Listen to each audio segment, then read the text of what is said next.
gamers list. Oh my goodness, face cam. Holy. All right, we'll change that real quick. My eyes. I can't see. I'm blind. There we go. Apply. Done. Done. Finish. Done. Nice.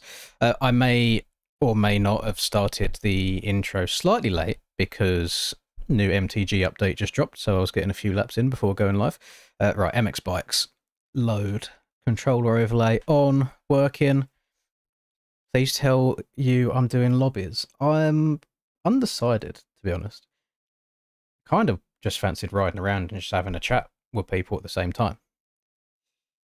Because I have no desire to want to try and dodge people in online lobbies at the moment. Hello, Navajo. Am I commentating PLEX Super Enduro?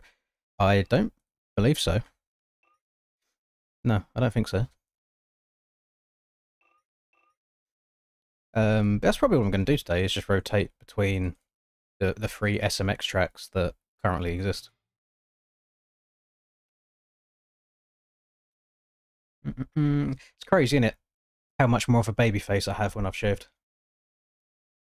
It was just getting a little bit too Discord moddy. I was getting a bit of a neck beard going on, and I couldn't be bothered like trying to shape it. I just wanted to get rid of it all. Thank you very much, Smarties. Hole 2 and a hole 7. You are correct. A hole 2 and a hole 7.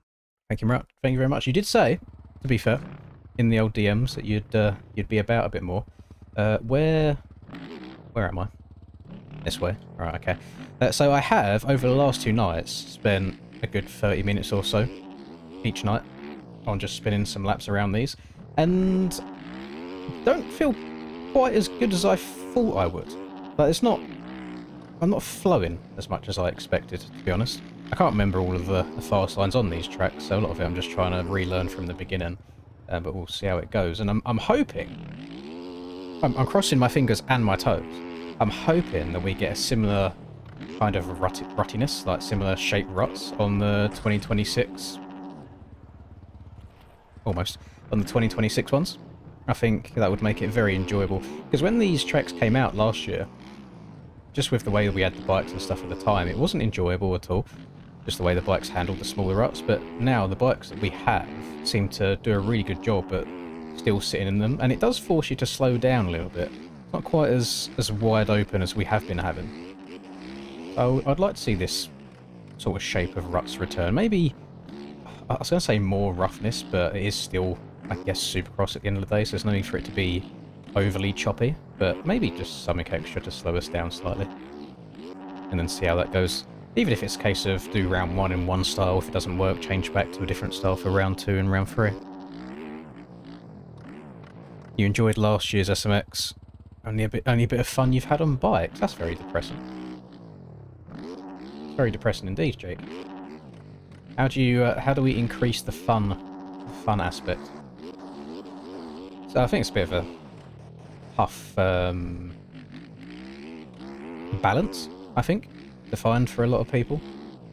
Or just when it comes to building the tracks as well. It's like trying to make a track that's challenging and good for racing and also fun. Like, it's hard to reach all them criteria at the same time, I think. Go on, keep it up. Keep it up. Over the bus. Happy to be back commentating for SMX. No, oh, has it been a year already, Narvo? Holy. Damn. It generally feels like your child was born 4 months ago. It does not feel like it's been a year already. That's crazy. Now, SMX is... it's meant to be good fun. I think I struggled a lot. Do you remember... Was it... It was round 2, I think, that I rage quit last year, or just didn't bother with. And then... I can't remember what... I think I might just rage quit and go off and play Call of Duty instead. Not too sure. In regards to Call of Duty, I'm getting so close to level 1000. I have played so much COD the last 2 weeks or so. It's insane. I want to complete the leveling before the new one comes out. And I'm currently at 972. Got 28 levels left to go. And I still have a few double XP tokens that I can use. until we get there. I don't know if the double XP transfers over this year like it did last year, because last year they done it by mistake and then they kind of had to leave it. But I don't know if it does again. If it does, I don't want to use any, because I want to level up on the next one as quick as I can. If it doesn't, I may as well just use them all. Thank you very much, Wee Woo, for the membership. Finally saved up after a year and got the Triumph 250. Couldn't be happy. Oh, that's sick. That's very, very cool. Couldn't be happier with it. Very, very good. Oh, I'm glad. I'm glad you're enjoying it. I was having a scroll on Google earlier because I done that Ducati, like what do you call it, like demo day, the other day, and I was seeing what other manufacturers do demo days, because I'd love to just try different bikes and brands I haven't ridden before. So it's like, after I've never ridden a Honda 4-stroke, I've ridden a KTM 4-stroke once, and I wasn't the biggest fan of it, but then I suppose it wasn't set up for me at all. Never ridden a Gas, never ridden a Husky. There's so many. I've ridden a Triumph 450, but not a 250, so I can't comment on that. So there's a lot of bikes I'd like to try, but there really doesn't seem to be that many demo days at all anymore. There was one where you can try a Honda 250 or 450, but it was something like 50 quid for just one 20-minute session. It's not like you get it for the day and you get to get comfortable with it and see if you like it or not. Because I really enjoy the looks of the Hondas. For me personally, I think they're the best looking bike. But from what I've heard, the 250s are fairly slow, and having not ridden the 450, I don't know if I'd want to just go and get the 450. Because where my mind's at right now is I want to get... Well, I have my Varg. Then I also have my Yamaha 250. And I quite like the idea of having both bikes be accessible just as and when I want to switch. But I don't know if I want to carry on riding that Yami 250. So I don't know whether just to sell that and then get a different bike in that one's place. But I wouldn't want to know what direction to go, because I wouldn't want to go down that rabbit hole of buying a bike, riding it twice, not liking it, and having to sell it again and losing a bunch of money. Things I like the Triumphs, but I'm kind of over having black motorbikes, because my old Yamaha I used to have in full black. My old Honda 85 when I was younger, I used to have that in full black. So I've done black a lot. Haven't got a new MTG update? Yes, but I'm not allowed to stream that. And I was already pre-planned and pre-scheduled to stream bikes tonight. So MTG will have to wait a little bit. New Hondas are hard to get dialed. You're not the only one that said that, to be fair, Tracy. A Splash said exactly the same thing. Apparently the front ends can get a little bit like choppy and twitchy as well, and then over like small chattery bumps it can get a bit twitchy also, which is weird because I mean, obviously I've not ridden a Honda since I was on an 85, but back when I was riding them in 85s, everyone was saying, oh, the Hondas are like the best handling bikes, this, that and the other. But it's interesting how things have changed as the years have gone on. Can I say how I'm liking it? Yeah, I mean, I've never been held back from giving opinions on MTG at all. I'm just not allowed to show any footage of it. But the 4 laps that I just span of Swedish Midsummer Carnage on MTG, which is what the new update includes, it was definitely fun. I can see pros and cons straight away. So in regards to the footage that, we'll just say the word leaked, even though I don't like using the word leaked, a little while ago, and everyone was like, the riding looks really stiff. I believe that was just on the person playing, because you can get a lot steezier in the air than was shown off there, in the same way that you can lean over further in the corners than they were also. I think they were just taking their time and being patient so they didn't crash straight away. The only 2 downsides I can see right now is bringing whips back seems to be a bit of a struggle. It almost like stalls out a little bit in the air. Again, these are all things that should be fixed before release time. And then... what was the other one? I said 2 things. What was the other one? Oh, when you're in the first-person camera, as you're coming in to land in a jump, it's like the rider tilts his head down a lot, so it's like you're looking down at the seat for a split second, so it gets a bit disorientating. But other than that, that's really, really good. It's got like a full menu HUD now as well, like full interface, so full menu you can scroll through, which is quite nice, and it's a cool little extra update. Actually, I've got a rider now as well. I'm not just riding around with the bike only. It's very, very exciting. I messaged Nico literally as soon as that update dropped, asking when roughly we'll be allowed to start showing our own footage of it, because I think it will only benefit the game more to have like a proper live stream / extended gameplay and be able to answer people's questions than just the occasional like leak here and there. So he basically just said he'll like speak to the team and see what they decide on. So I'm excited for it. I think it's going to be good fun.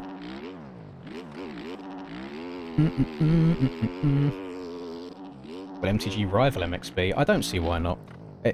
If it doesn't do it straight away, definitely after like a year or 2 years, it should do, because it just feels like the passion is there in terms of development, where it feels like there's not much passion behind MX Bike's development anymore with how irregularly we get game updates.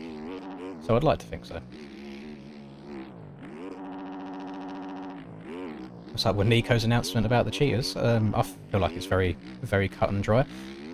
I woke up at 3 AM this morning. Actually, you know what? Let's go through this now properly, because I imagine we're gonna get this quite a lot throughout the course of the stream, as and when different people join. Display capture, YouTube, no, not recordings.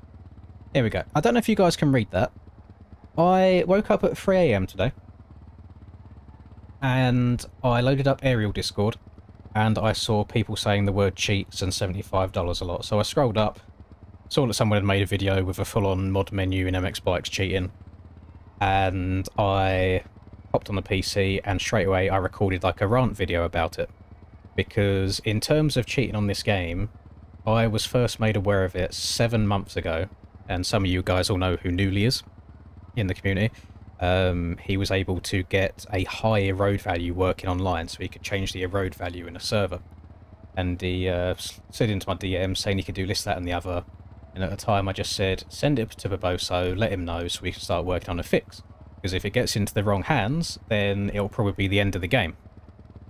I also sent the same screenshots and messages to Boboso in development chat 7 months ago.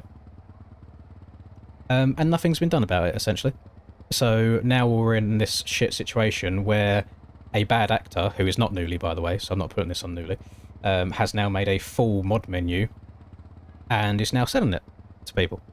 And I was going to post this video, bearing in mind I'd blurred everything out in it, so like the name of the mod and all that stuff, and I was just watching the person's video. I didn't have it on my PC personally. And I blurred it all out because I didn't want to kind of promote where to get it, I just wanted to make people aware that it existed. And thankfully I got talked out of it. And then literally 2 hours later, Nico made that massive announcement saying anyone talking about showing where to get, asking for cheats, this and the other, will just be straight up banned. And I love the black and white aspect to that. And I think that's the best way of going about it, is anybody involved in it whatsoever, get them gone, because it's no good. Like, you don't want to be spreading it at all. So that's exactly what happened there. And then unfortunately, certain other YouTubers have just full on gone, shown it in its entirety, everything that it does, the name of it, so people can go and get it themselves. And not the smartest idea in the world, I'll be completely honest with you. But I'm hoping, at least from a top end perspective of aerial races, I'm hoping it shouldn't affect anything, because we kind of know roughly who are the quick boys anyway. So if someone out of the blue randomly starts getting podiums and contending for wins, then we know what's going on. But in terms of public lobbies, I think the game's kind of fucked over the next few months until we can get some sort of, I guess you want to call it an anti-cheat in place. I really got no idea what we're going to do with it. MTG will be on consoles, yes, but in terms of the modding, I do not know how in-depth that will be. I got no clue. I'll be completely honest with you boys. That is information I do not have on my fingertips right now. Tyler, since you're lurking in chat, because you've got nothing better to do, since you're probably sitting at a perfect 90-degree L right now with your back brace on, your Crash Apex, I know what jump it was on. Obviously, you tried jumping from that one little table to the extended, we'll call it single, afterwards. Did you over-jump it? Or did you jump too far and then you bounce? Or did you just jump off the side of the track when you done it? Or what? Because on the day I went, I've never ridden Apex before. And obviously on a brand new bike, I didn't want to try selling anything like that. But I think if I was on my Varg, I would want to give that, like I guess you'd call it a double a go. It looks quite fun.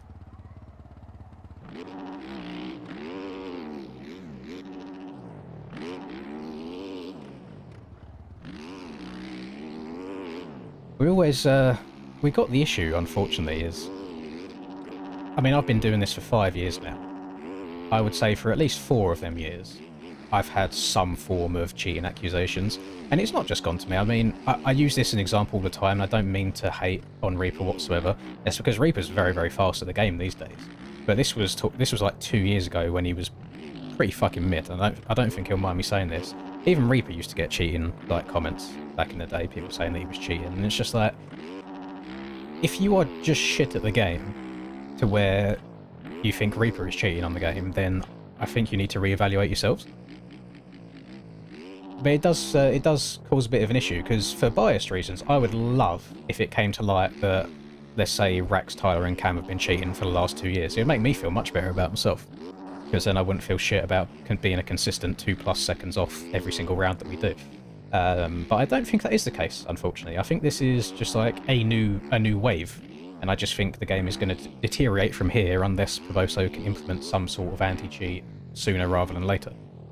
I mean, I've had all sorts of accusations thrown my way over the years. My favourite one was someone commented saying, this was back when I was part of the OEM team, like testing the bikes out, and they said, because I know the OEM guys send me different bikes compared to everybody else, but still work on the servers, so I get an unfair advantage. That was my favourite one. That was a good one. It was a big fall from the landing of the jump. You think my landing welcome back? Jumped too far to the right, hit my bar and radio. Okay, that's understandable. But I was quite surprised when I went to Apex that they still have like posts and rope around the track. Because like that is pretty dangerous if you go off. But then at the same time, I think it was BP that said, whilst it might be dangerous in one aspect, because you've got like 2 lanes of track next to each other, if you've got the rope in the middle and someone gets it wrong, it stops the bike from going across into the next lane and potentially hurting someone else. So I see why it's there. Petition to get the Beta 17 whip physics back. Was that, are you talking about when they first released it and everyone hated it and then he instantly made a patch to put it back to how it was? Because that was a wild time. I can't even remember, like, because there's some sort of hidden, like, helper and assist behind the scenes that helps you bring whips back, and I think that had been disabled in that update, and then nobody could bring their whips back anymore, and then he went and implemented it back in straight away. I mean, that's just UK things, to be honest. I mean, tracks like Canada Heights, which is one of the most popular tracks in the UK, is surrounded by chestnut fencing, and if you go off through that, it's going to hurt as well. Beta 17 was such a weird time, you know, we started the Supercross season off, everything was fine, and then we get this massive update. I think it was at round 3 or 4 of, like, during Supercross, because Proboso was just that out of touch with the community and what was going on at the time. He wants to drop a massive game update just during a season, and yeah, the whip physics had completely gone to shit, so nobody could whip the bike anymore. The traction just became non-existent. You could be quarter of a throttle on a 450 in like 3rd gear coming out of a corner and still do a 180. It was just like riding on ice everywhere. But it ended up being my best year of MX bikes ever. So for completely biased opinions, I loved it. I thought it was great. You might be right on it being round 3, because I think round 1... No, I don't think it was... I don't think it was still there. So the actual change to the whips didn't affect a race. He'd put it in and then taken it out again by the time the race had happened. But yeah, I remember the traction being really bad. I think it was Anaheim too. And then for the rest of the year. But then the funny part of that was, because everyone hated it so much, half the community stopped playing the game. So then your boy went on his longest win streak ever, and it was great. I was loving it. Check my DMs. I'll check my DMs. Let's have a look. Yeah, I don't know, Smarties. I don't know. You're not the only person that thinks that. Not the only one. It was a very room temperature IQ moment. Not good at all. Oh, those were great days, to be fair. That was like, Vox was commentating back then as well, and Vox made me like a really cool edit at the end of the season, which I would play on stream, but it does have copyrighted music, I believe. Your game crashes like crazy on this update. The only game crashes I really get now is if I hit collidable objects at a slow speed. So like I'm hung up on the object for a while. If I hit an object really, really quick and the bike bounces off it quickly, it's usually okay. But it's more like if I'm on Krakenberg and I get stuck on a rock, or if a track has like a fence around the outside of it and I get stuck in that for a little bit of time. Oh, pardon me. Then my game will crash there. But there is a current build of MX bikes in progress that is meant to alleviate some of the crashing issues. So we shall see, but now I've got a feeling that whatever update Barboso was meant to push out is now going to be delayed even further than it usually gets delayed because of all this cheating stuff. I don't know if he's going to drop everything and try and find measures to prevent that. The only thing, and I don't know if I'm even meant to be talking about it a lot because of Nico's announcement, what he said about banning people for talking about it. But the only thing that I've not seen yet is people doing it online. Because before the guy got banned from Aerial Discord, the one that was originally promoting it, he's obviously very broken English. His English doesn't look like it's his first language. But he said that it works online, but then in his own video promoting it, he was in testing the whole time. So I don't know if it works. But at the same time, I don't think anyone's going to go out of their way to try and show that they can do it online or prove it, because they now know they're just going to get banned straight away. And the funny part about that is anybody that does get banned, it's already seen that they will also be pre-banned from MTG. Like, Nico is not taking this lightly either. It's quite funny. And the funny thing about that whole situation is that Nico is currently working on his own game that he's paying for, while simultaneously trying to keep this game alive, because the developer of this game does such a poor job of doing it himself. It's like, why has Nico go out of his way to try and find preventative measures to stop people cheating in this game when this isn't even his game? No idea.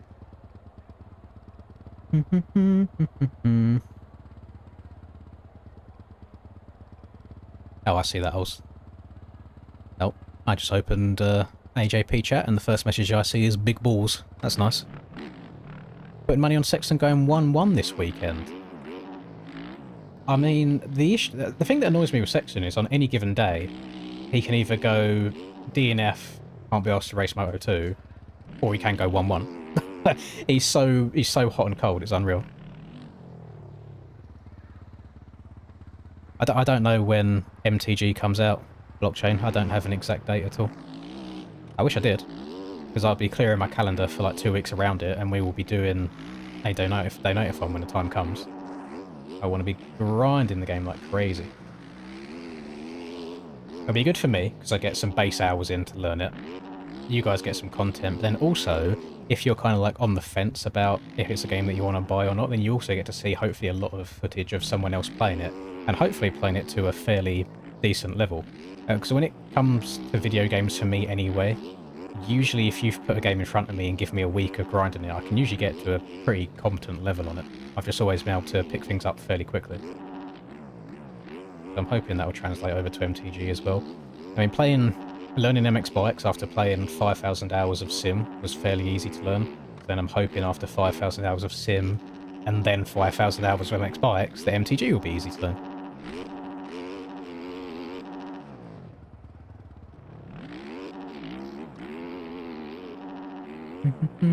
Factory bikes you can't use online. You should be able to use factory bikes online, but it depends on how the servers have been set up. If the server is set up to include factory bikes, then you should be absolutely okay.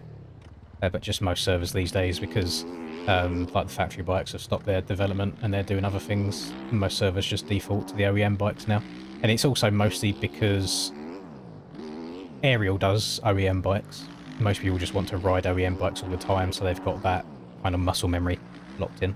It's not like you're trying to learn two different things at once, because sometimes it does feel like an entire physics change in the game when you're switching from one, let's say, category of bikes to another.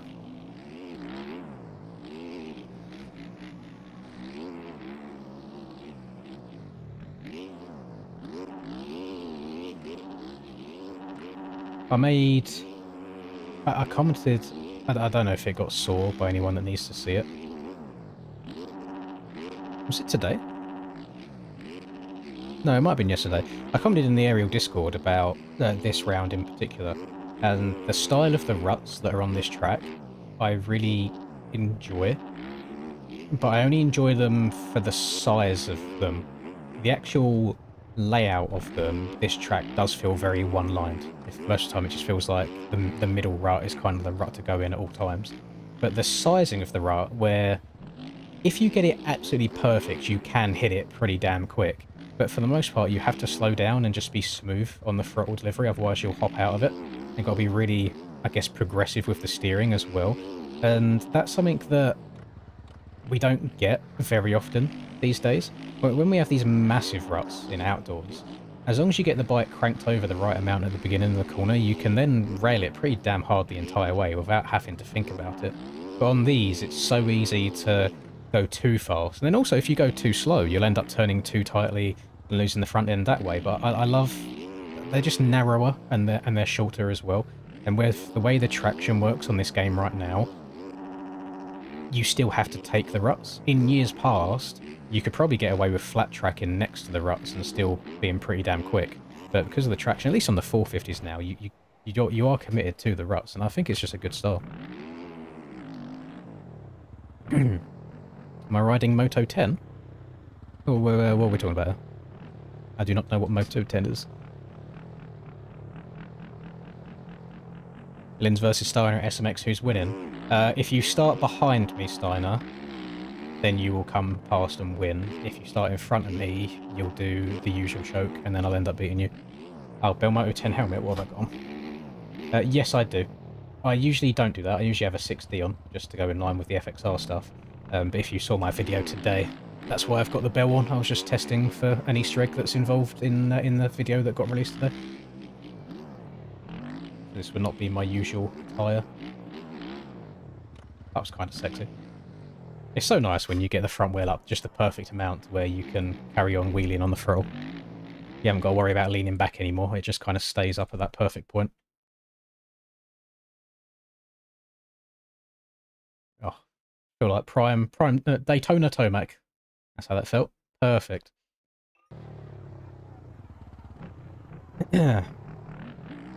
Yeah, Itchy sent me a message afterwards, and he sent me the MXB mods link. And yeah, I don't know if it's Stoney's, but it was Stu that posted the helmet. He said that it's that one that it works on.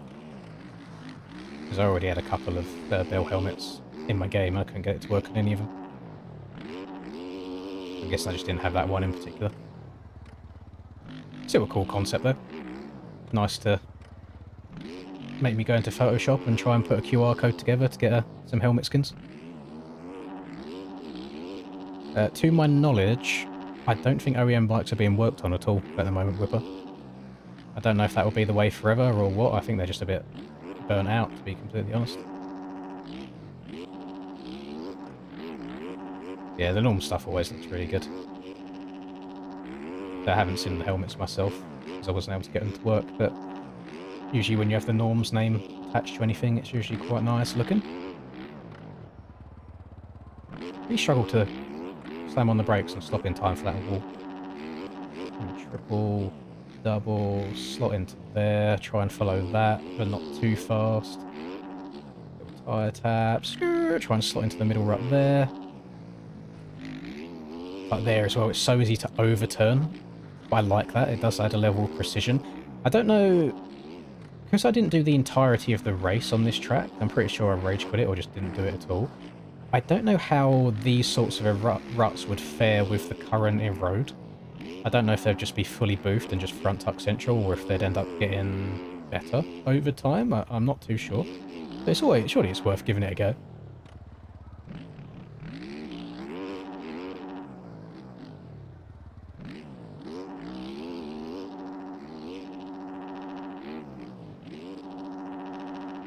Any chance of a Ducati model swap being made? Well, I don't know about public release, but we're meant to have a private one in the works at the moment for the AJP boys. And it was meant to originally be sorted for SMX, but not looking very likely at the moment. Was it Wednesday or Thursday today?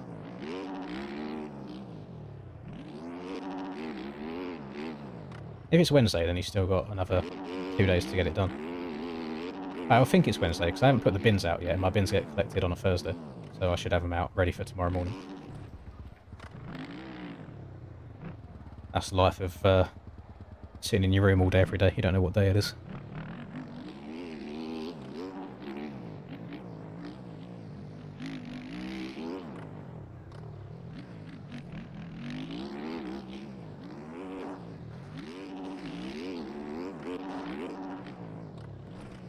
Yeah, it's Wednesday. Yeah, you've still got time then.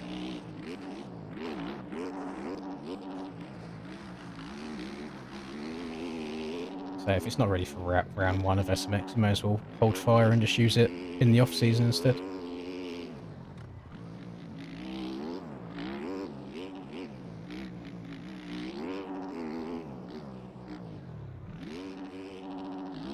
Nah, no pubs. No pubs. You boys are welcome to pop in and play in servers yourself, but A, I don't want to host anything today. B, I'm only going to be doing paid tracks, and a lot of people hate that.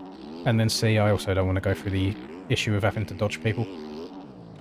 So just a bit of a play and a chin wag. Casual stream.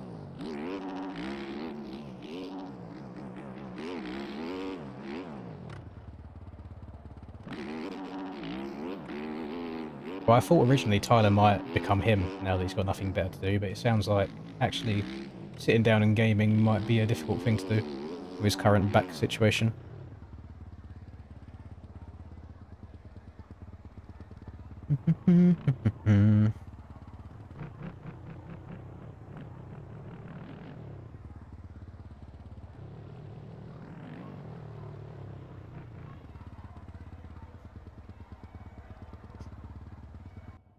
Did Tyler get back shots? That is a crazy statement.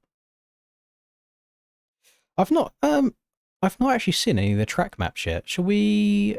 Let me Google this. 2025 SMX track maps.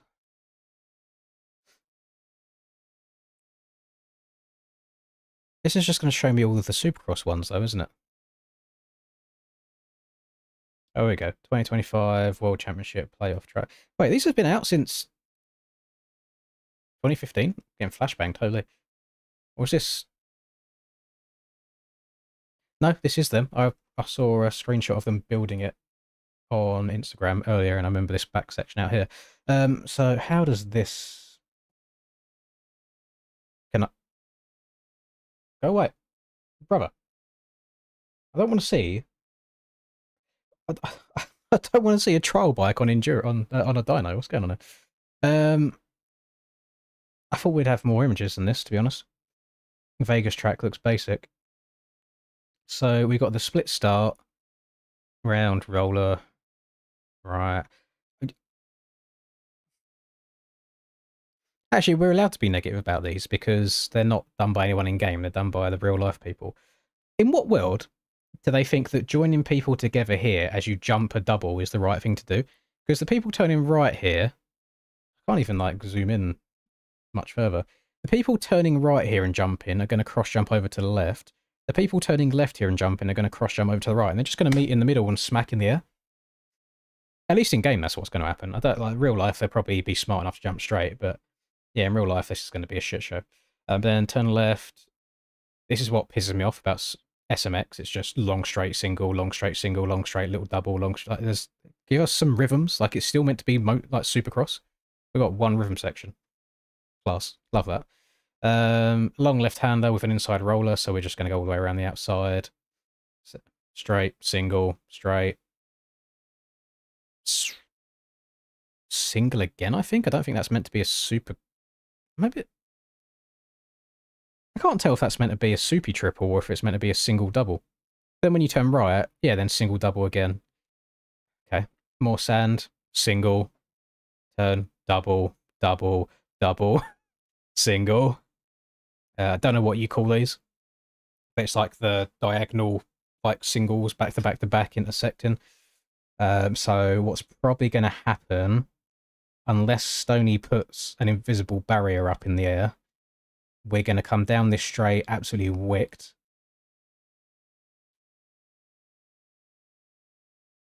Is it? How's that going to work? Thinking about it. Hang on, mate. Do not come in. I do be streaming if you've got no pants on. You have pants on. Are you presentable? So I don't understand how this section's going to work. 'Cause you've got a single here, but then you're going to be going over the start gates that you already rode on. So unless they put like an extra single or something after the start gates, you jump over them. You don't want people coming in here fifth wicked and riding over start gates.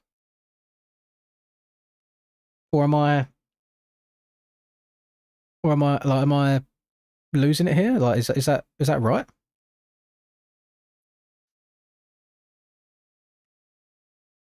You think they turn left?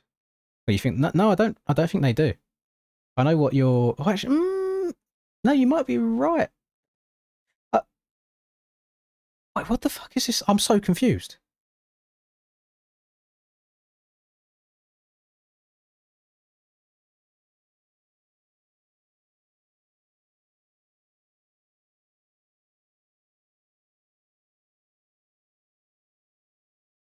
Goes left before, so you think they turn left here?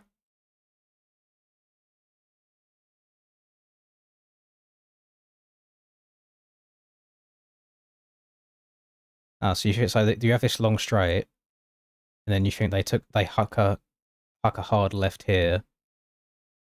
No, surely not. Because then you've got that there.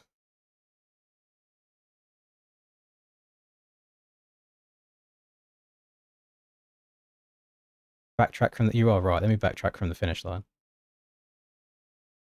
Yeah, so finish this weird double, and then you're here. Where do you? And then that way. And no. So over finish line left, and then I think you hit this roller and turn left here, and then you do all this shit and go over the back. So yeah, maybe you do just hook a hard left after this roller here, and then you go across and double and around that way. So you technically don't hit the yellow, much of the yellow stuff again. But it's just the way that this single here is built. Like if you want to hook a left here, it looks odd. It doesn't look like it would flow that way. Especially because you can't see it very well on the stream right now. Let me save this. No, it won't let me save it. I wanted to zoom in even more. What you can't see, so this corner here and this corner here that mirror each other, they're raised halfway round, so it's like you're turning, going up and down. So if you're coming wicked along this straight, you've got to slam on the brakes, somehow roll down this, hook a hard left, up and over this one, then that looks awkward. That looks really awkward.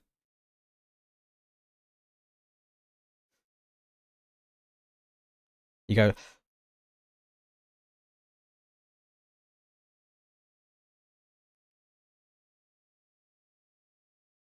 I think I see what you mean, Ben. You think right here, behind the start gate, I think I see what you mean. You can't see it. So you'd come along this straight, you'd come down, you turn left here just before this gate, you then hook another left over this single, then right single. Do you see what I mean about how shit the layouts are in terms of it being super motocross, but there's not really any supercross part? So we've got this one rhythm section, which again, if there is no invisible barrier, you're going to hit the sandwich, you're going to triple, and then you're going to want to like fucking 5 all the way into this. It's going to be nuts. But then you've got single, single, double, single, double, single, single, double, single, double, double, double, single, roller, single, single, double, double, triple, single. Like, I don't know. Especially on a track with like drag strip, you'd expect there to be multiple long rhythm sections. I just feel like they're trying to overdo it. What about the next round? Which was that one at? That is Charlotte Motor Speedway, and then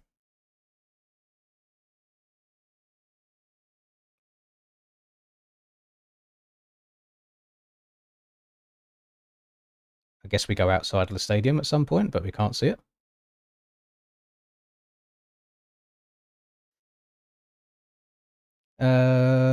I actually have no idea, Spink. I've not thought that far ahead.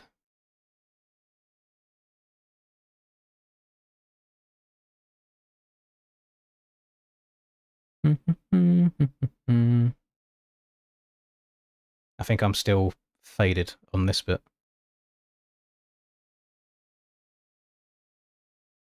I see this little roller here. So I feel like I had that layout right. Like you come down the straight, and then behind the whatever you call it, behind the start arch or whatever you want to call it, there's a little you turn, and there's a little roller here that brings you back onto the track here.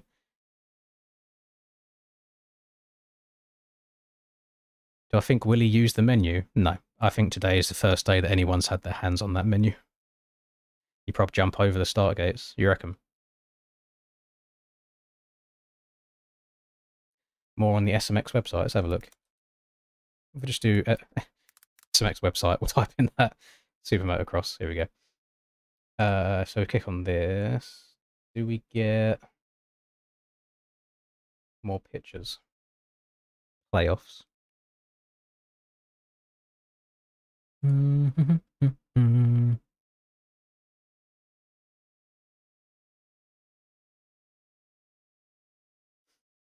just want pictures of it. SMX track maps. Ah ha ha. There we go. Yeah, what was you confusing me for? That's exactly like I said last time. So yeah, you'd come along this long straight, and then just before you get to these start gates, you hook a hard left, over this roller, left again, over this roller, right, over this roller, right, double, double, triple, right, finish line. And then you'd come along here, single, left, whoop-de-doo thingies. It's same as last year though, isn't it? Like if we go to MX Bikes, last year, round one as well, we only had this rhythm section and that was it. And the rest was exactly the same. But I said last year, exactly the same thing as I'm saying this year. Whoever's designing these tracks, like, let them go. Like you've got a full-on drag strip here, which is perfect for lots of rhythms. Like why can't you have, like, sure, keep this sand court, like keep this in, like you can have this, you can have that straight. Why can't we then, instead of going back and forth and back and forth and back and forth widthwards, why not hit a 90 and then, unless maybe they're not allowed to build, and that's bullshit. They are allowed to build on the actual strip because there's dirt here. Like have a long rhythm going back this way, and then maybe turn and have a long rhythm going back that way, and then you can do your weird little singles and stuff, you know? Very strange. Well, I saw, in terms of that mod menu earlier, I saw Willie posted a TikTok on it, and then about a minute after, Nico posted about anybody seen using it, promoting it, asking for it, will get banned from this game and MTG as well. And then I went back to Willie's TikTok like 5 seconds later, and it was deleted. They definitely do force split starts for the vibe. I agree. Yeah, that's round one. So yeah, the weird thing is, because even though the track is so long, it doesn't look like it will actually be difficult to learn, just because there's no complexity to it. It's single, double, single, double, single, double. And any of the rhythms, you're just going to go through the sand, triple, maybe quad in, then maybe five, then maybe triple out, then double, single, single, double. It looks fairly straightforward to learn as a tracking game. We got this route. Can we see outside of the stadium here? I want to see what's going on. No, is the answer. Unless you don't fully go out the stadium, unless it just goes underneath and comes back in, and that's it. But no split start for this one. This one is fairly fairly normal by the looks of it. Yeah, maybe it's just sand out, left-hander, sand back in.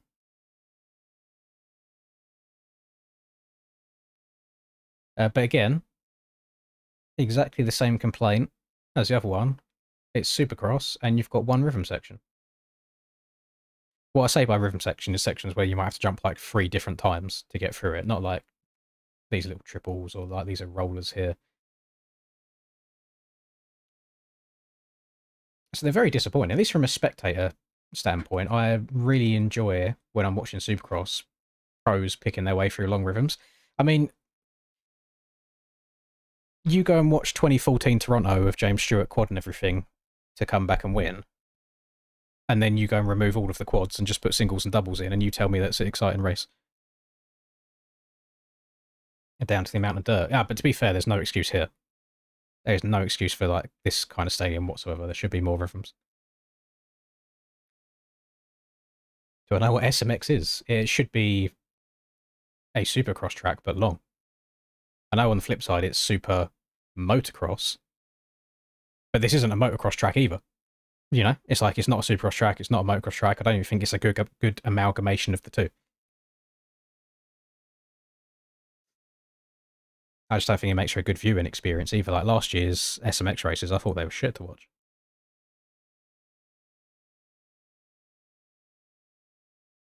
And I don't like the whole like franchising of the sport. I get it's to try and like appeal to bigger audiences, but I don't know if it does a good job in doing that. Jesus Christ, this is. I mean, in terms of spectating, this might be the best one for people to sit up in the grandstands and just see everything. Bring back Monster Cup was sick. So I enjoyed watching Monster Cup. I thought that was good shit.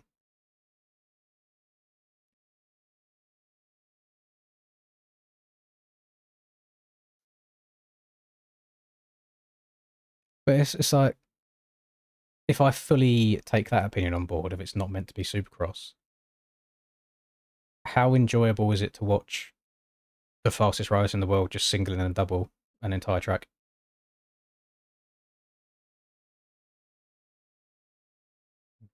I didn't know, Austin, I did read it. I just didn't reply to it.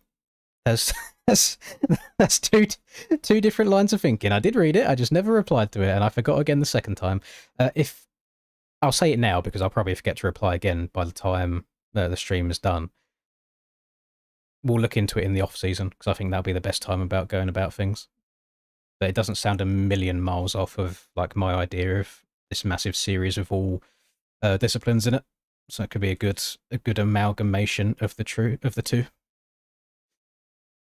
If it makes you feel any better, I currently have 35 message requests that I have not answered either. And if it makes you feel even better again, I've known Rusper for like 15 years of my life, maybe more at this point, and I still leave him on red as well on WhatsApp. There you go. Yeah, I mean, they're SMX tracks. I'm not the biggest fan of the layouts. I'm sure there's some people in the world that will enjoy them, but I think from a racing standpoint, I don't think they're that great. Thank you very much, Austin. Beginner-friendly series of SMX? Yes and no. Whilst it sounds like a good idea in concept, and by all means, feel free to call me like an elitist for saying this, I don't think that everybody of all skill levels should be allowed to race whatever they want and have stuff made easy for them. I think part of motocross or supercross and just part of this game in general is getting better at it. So to have difficult series and difficult tracks, it gives you something to strive towards, like to get better at. Because there's no sense of accomplishment really if everything is catered to be dumbed down all the time, which is most of my arguments around this year's tracks that we've been getting, just where they're just really easy and smooth and wide open. That's not like, it's not meant to be a personal dig at anyone at all, but I feel like sometimes you need to earn the ability to be able to ride on certain tracks.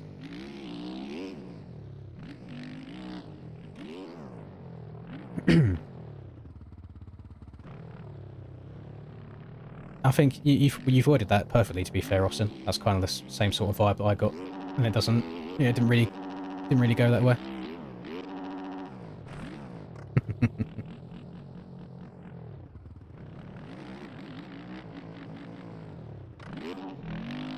My environment is all black because it is the low quality version of it. I can't remember why I downloaded. No. There's a fun little throwback. When this track released on the shop, the 2 files were named incorrectly. So when you downloaded the normal version, it downloaded the low quality, and when you downloaded the low quality version, it gave you the high quality one. And I just never went back and downloaded the other one, basically. Oh my goodness.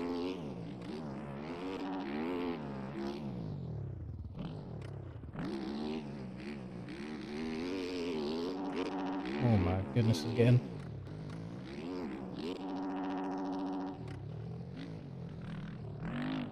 Jesus. Special treatment, BP. What can I say? I feel like the guy that gives me ability to ride a motocross bike IRL and make sure that it's taken from A to B and also has it all ready to go every single time and washed and this, that and the other. I feel like he deserves a reply every now and then.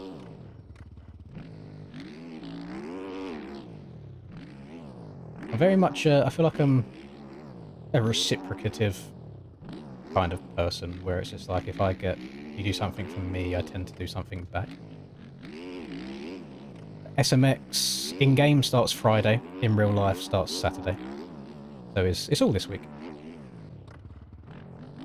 Me versus Troy IRL, who wins? I actually don't know. I've never seen Troy ride a motocross bike IRL.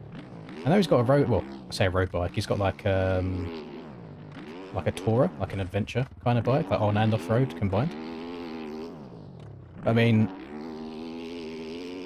if you reword that to 99% of people versus Lynn's IRL, the answer usually is other people, because I'm under no illusion that I'm not the best in the world on a motorbike. I just try and enjoy my riding. Keyword is try. Usually I can enjoy it for half of a lap until my arms go.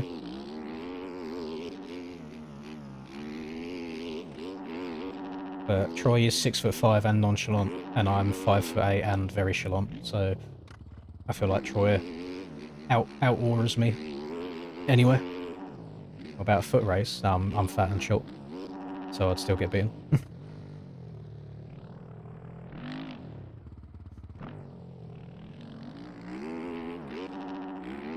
Whoa, Chase, listen.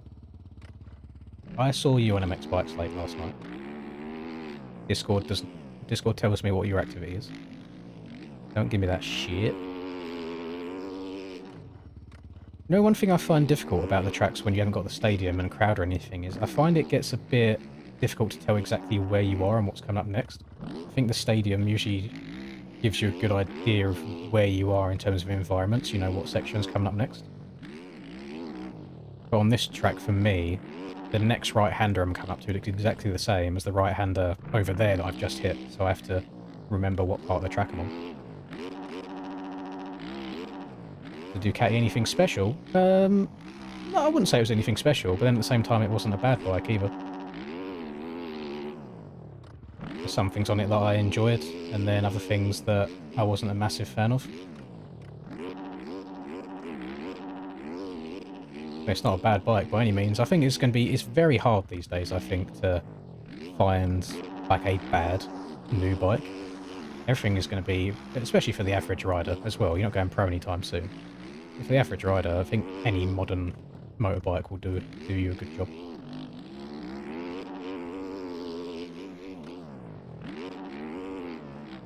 My look buttons, it's left and right on my D-pad. Look left and right, and then look behind me is my touchpad.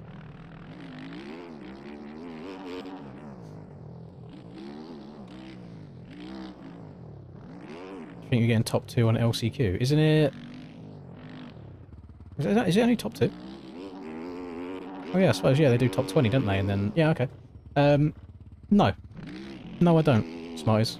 In the nicest way possible. That seems like quite a tall task. This was the third round of SMX from last year.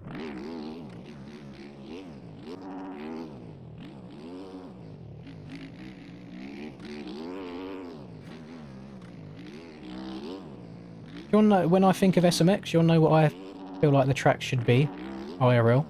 Obviously, it's easy for me to say this because I'm not the one that has to ride them and put my life at risk. Aiden's round 2 of the recent NSP series. So a just disgustingly long supercross track with lots of rhythms everywhere. That is super motocross to me. You like these smaller ruts? I agree. I agree. Just MX bikes things though, you can still send shit like that, so you're only going to get so close to realism. And you got weird little doubles like that kill all your momentum. Oh, we're drifting.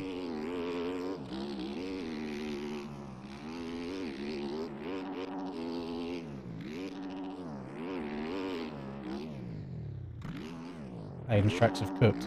I think the reason a lot of people like Aiden's tracks is he has the freedom to make whatever he wants. He's not bound by having to make replicas.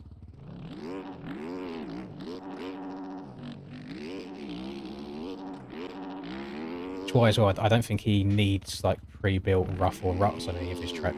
Just because, as standard, they are fun and he can make them as fast or as slow pace as he wants just from the rhythms themselves.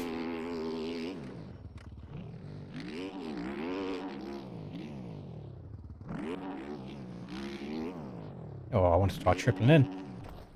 Bike said, "Nuh-uh." NSP round 2 makes you feel a kind of way.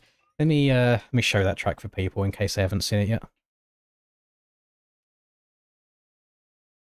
Oh, Jesus Christ. Dropping my phone. You know what? It's almost 9 PM. We'll finish this other half of a monster that we've got. Monster, please sponsor me. What are they called? 25 DDC. There we go. Las Vegas. This is what I imagine Super Motocross should be IRL.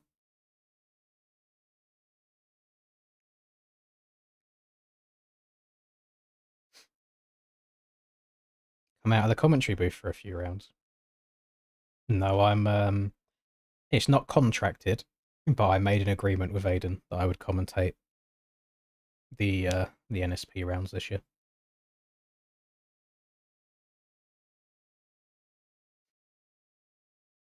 You're only number 2 in South Africa, Smiles. That's awful. There's like 10 people from South Africa and you're number 2. You're not even first. That's crazy work. Please detect the sarcasm, by the way. I know we actually have quite a large South African community in MX bikes. It shocked me when I was first started streaming and I saw how many people were from South Africa. I imagine there'll be a South African MX Bikes and Nations team as well, since you guys have a pretty decent turnout. Although actually I don't know how many of you guys do aerial races very often to be able to qualify for that. I don't know if it's just more of a casual community. Higher rank than me last time you checked? Do I need to load up the website and show how many races you've done in comparison? Which is also a massive issue with MXB ranked these days, is most of it is who has put the most time into it, not who is actually the better rider.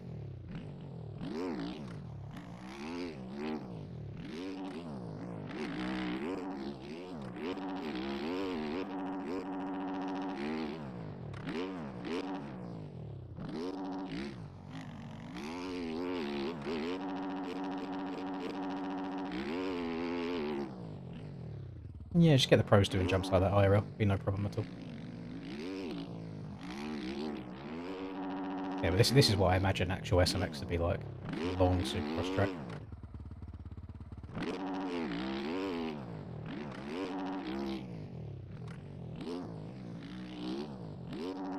My corner speed at the moment feels really, really bad. I think that's going to let me down. I feel comfortable enough in the rhythms. I feel like I can hit hard rhythms consistently, but it's my speed in the 180s that feels really, really shit. Then it feels like any time I want to try and hit them slightly faster, the back end just comes around on me, so I don't know what to do to fix that. Should have been in first gear there. Oh, get over it. Ugh. Screw it. Cupcake reaction on me commentating nations. I don't think he knows yet. I don't think he knows.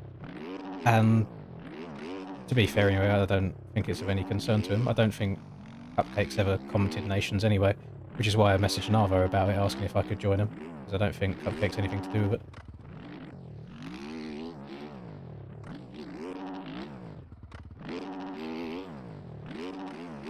And I got no idea what's in store for this game, boys. Obviously, we've got a combination of MTG coming out. We've got all these like cheats coming out as of today as well. I am very, very curious to see what kind of condition their game's going to be in like another 6 months' time. Oh, did they did announce the dates for Nations. Let me double check. So I believe the qualifying will be on the 27th of September, which is a Saturday. And the actual day of racing will be the 11th of October, which is also a Saturday. I believe so, Chase, yes. Let me read what... I don't know if Navo's still lurking in here. I hope he doesn't mind me leaking our DMs. Let me read you exactly what was said. Where is he?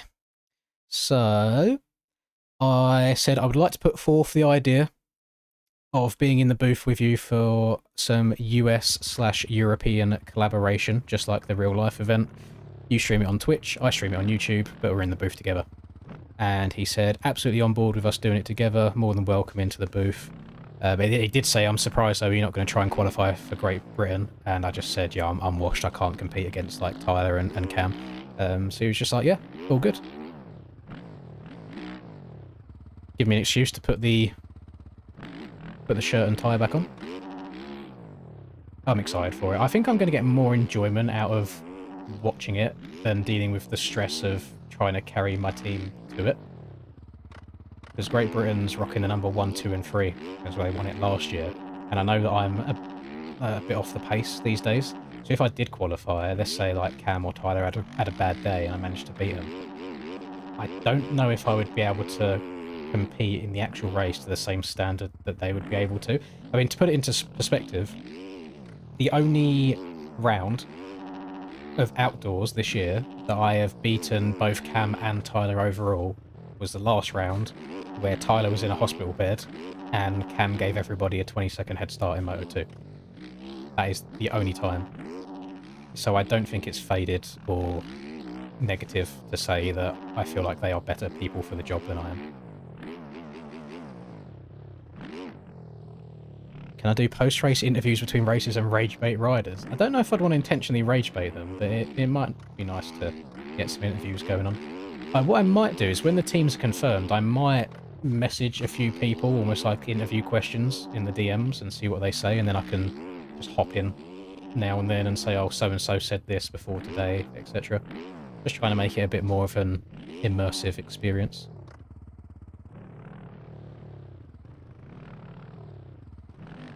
Tyler ran out of skill on his bike IRL and he basically jumped off the side of the track and broke his back. So blood is in a back brace right now.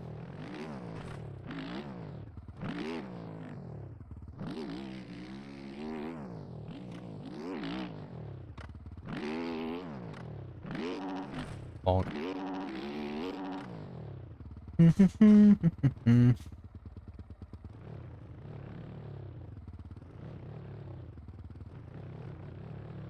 Yeah, Smarties for the African MX Nations. Jaden, who won everything the other week, he is who I'm usually pitted up with at the races I go to, because he's an AJP rider in real life. So usually under the same rig. Trying to think of 6 Americans for USA and Guam.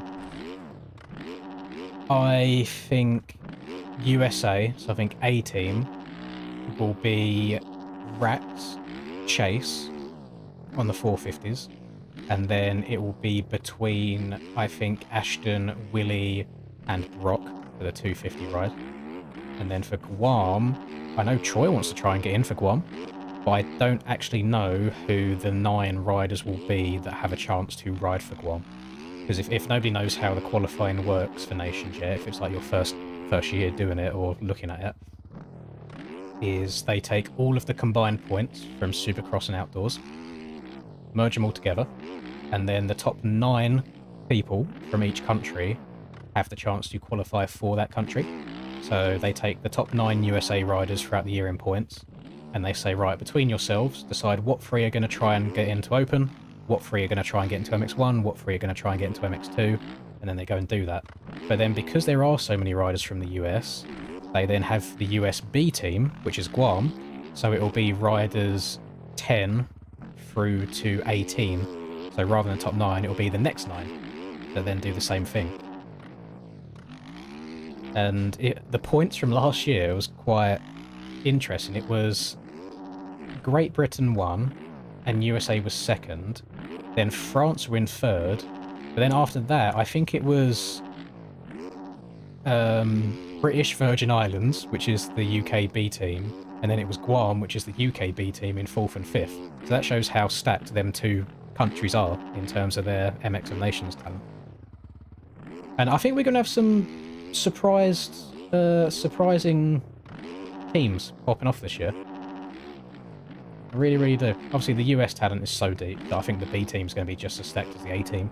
I think France are going to have a very, very good team this year. Germany might. It depends if Finn decides that he wants to make a comeback just for Nations. We shall see.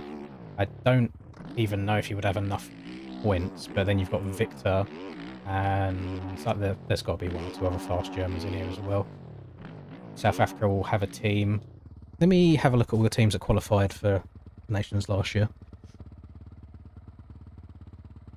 Where is this Nations Discord? I always lose it. Right. So, I'll show you this actually. This shows the team numbers and everything. So, this is 2025. So we had Great Britain, USA, France. I was saying it was USA B team and then UK B team. Germany done decent last year. Belgium, unfortunately, I think it's probably just Dylan that's going to be fast again if Dylan shows up. No idea who's Canadian and who's American these days. Brazil should have a decent team. You're going to have, like, Vendrame. You've also got, like, Feitosa might show up, Barbosa might show up, a few people. Kevin Fuela might try and qualify. Not sure who's Polish. One thing that's always struck me as odd is Australia have really good teams on paper each year, but they've always had really shit results at the same time. And my only guess is I think these races are just stupid hours of early morning for them, so they're probably half asleep still. But Australia could be a good sleeper pick as well.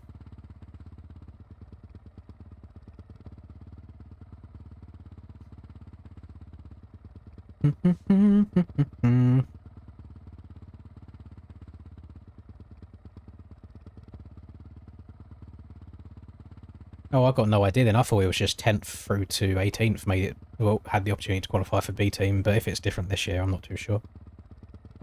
The British Virgin Islands you'll be watching. Where is...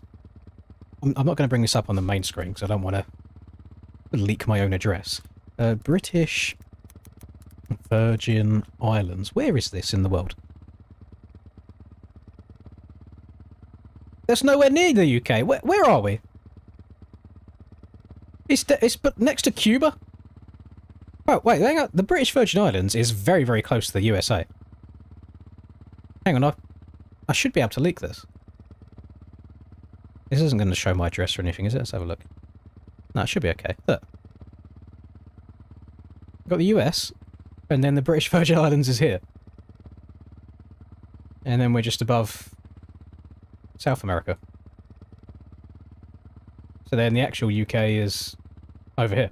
That's a bit of a distance for the beta. Whereabouts on the map is Guam? Gives me like Guatemala, Nicaragua vibes. Cuba.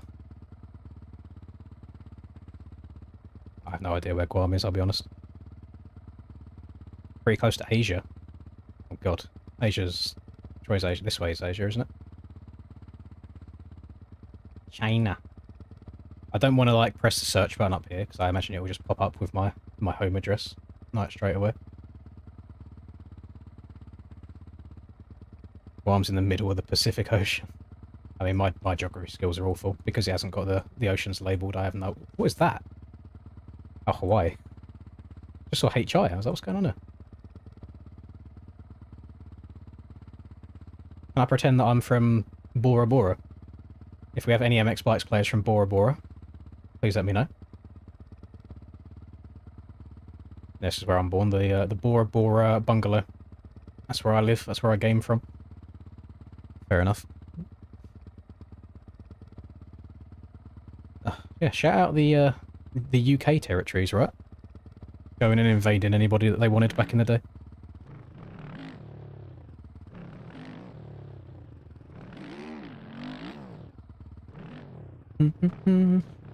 What about the Falklands? Listen, I don't make the rules. I don't get to say what the territories or countries actually are.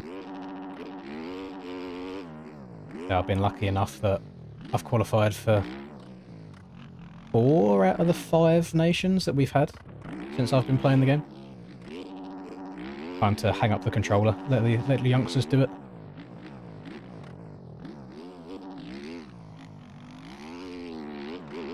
This is just my way of coping, because I know that I wouldn't be able to qualify anyway, even if I wanted to, and even if I tried to. Should be an England team and a UK team. I mean, they're the same thing. They are the same thing. It's, I mean, if there was an England team, then you'd then also have to have a Scotland team, a Wales team, an Ireland team, a Northern Ireland team. So it's better just to lump them together and then let Northern Ireland be their own thing. For anybody from the US has no idea how the UK works, think of the countries like states. So you guys have all of your different states. Don't know if there's 50 or 52, I can't lie. My US knowledge is lacking. But let's just say the UK has 4 states, but they're actually countries. So it's just England, Scotland, Wales, and Ireland that make up the UK. And then Northern Ireland is its own thing on the side. Just to qualify for nations, you just had to compete in aerial during the year and score points.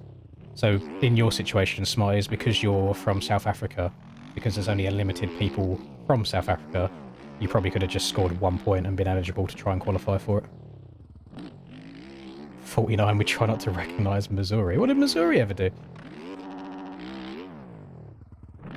I thought it was like Ohio and Florida and stuff like that was in the bin.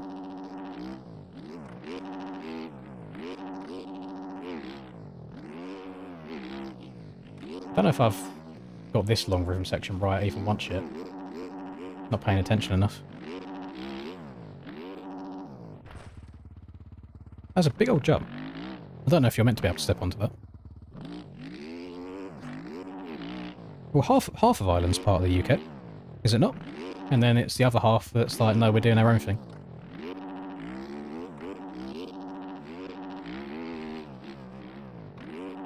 Yeah. Oh, did I say it the other way around? I said Northern Ireland was its own thing. Okay, so Northern Ireland is with us, the Republic of Ireland is not.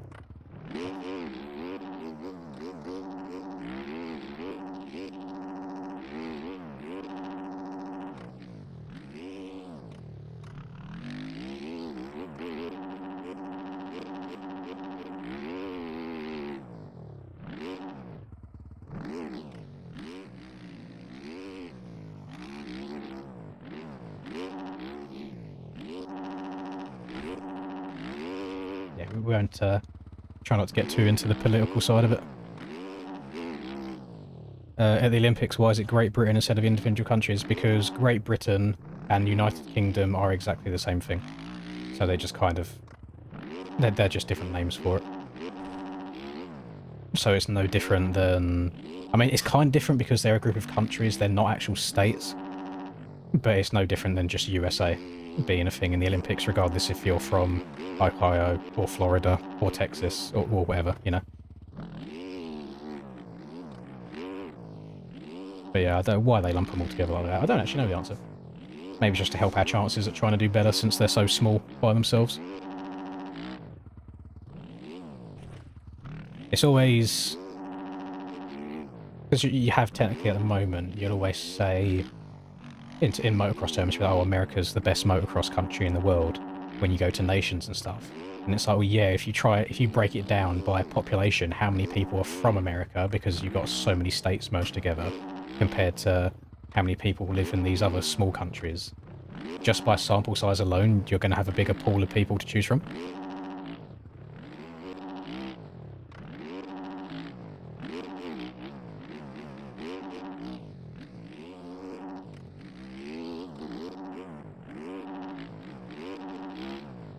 Who are the rednecks of the UK?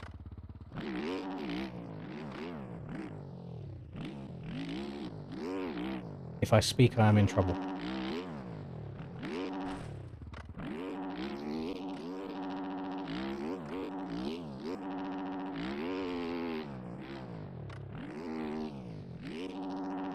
I'm sorry, I'm not even like playing the game properly. I'm just reading chat half the time and talking. Like, my lap times are what, 2 minutes 24. That's nuts.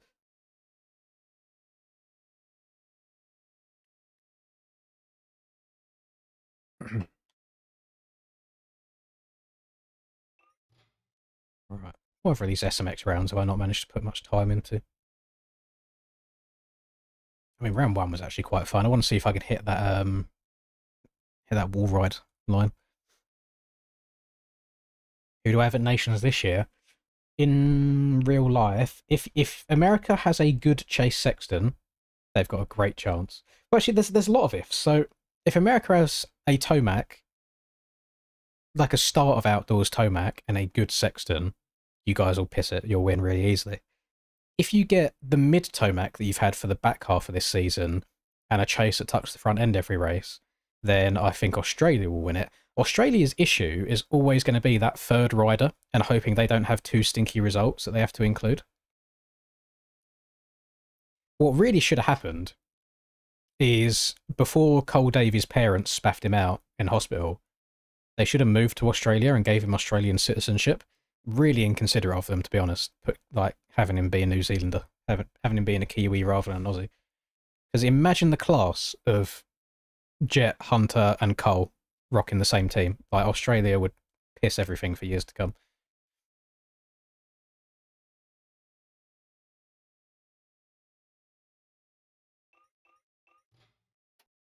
Tegan's going to go 1-1 like Villapoto. I very much doubt that. Although it depends on track conditions, to be fair. I mean, sometimes the tracks are easier to get around on a 250 than a 450.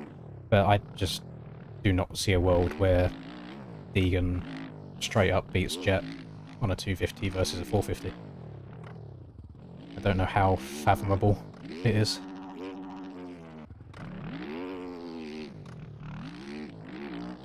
Can't remember what angle you need to be at here to get this right. There we go. I'll hit on X Games Mile.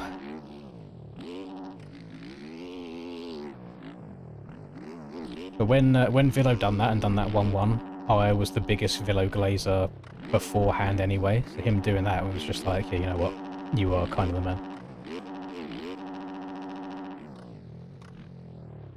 man.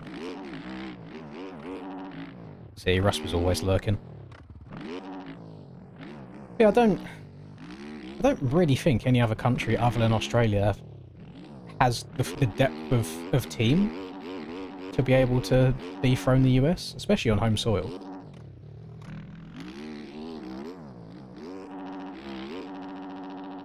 That quad is such a stretch, man. You have to downside the triple in so perfect. I mean, it's nice in your mind to kind of build up this Deegan versus Kai the Wolf battle, but then you've got the same issue that you always have, where you're taking someone that is used to the American style of tracks, that has ridden on the track before, and let's be honest, the US are probably going to have some sort of like practice time on the track before Nations as well, compared to someone that's never raced a US track before or ridden that track before against people that he's never raced against before as well. And it's just like, I love Kai. I think he's sound and I think he's amazing on a bike, but I don't know if I see him beating him. Or should not be in GP. What's is the GB team fully announced now? Because I couldn't care less about it. I stay so far away from it. I just think the UK's team is chalked for the foreseeable future.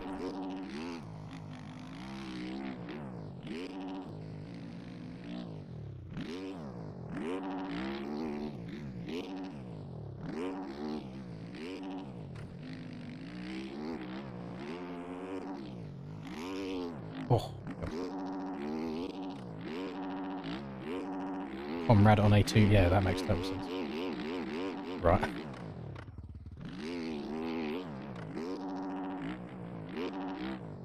Yeah, it's chalked.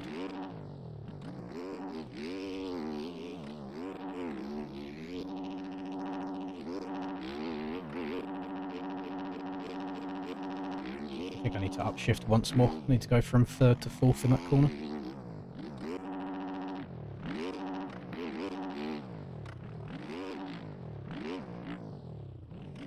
Yeah, there's no logic there. I don't know why you'd put Comrade on a 250 when, yeah, he's our best 450 rider. I might see Prado in Nations. Is, how much time is Prado going to have on that KTM?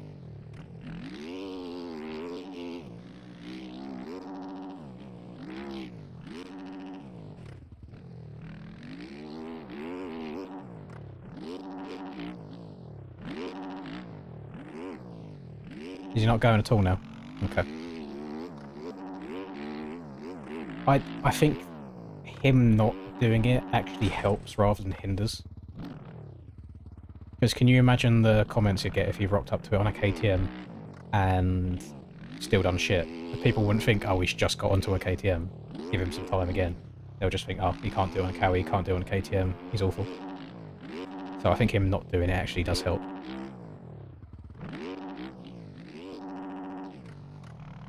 You can't put Japan in your top 5 just because of Shimoda.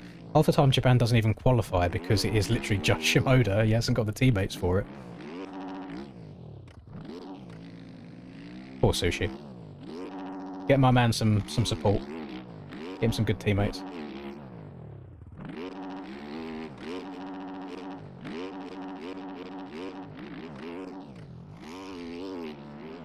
When I was looking online for other demo days for other bikes, I saw a Cowie one, but it's like beginner days, so teaching you how to ride a bike for the first time. It's not just like you get to rock up and ride a brand new Cowie to test the bike out. It's like you're learning motocross for the first time. And it seems like a lot of demo days are like that. There's just not that many manufacturers that seem to do demo stuff in the UK.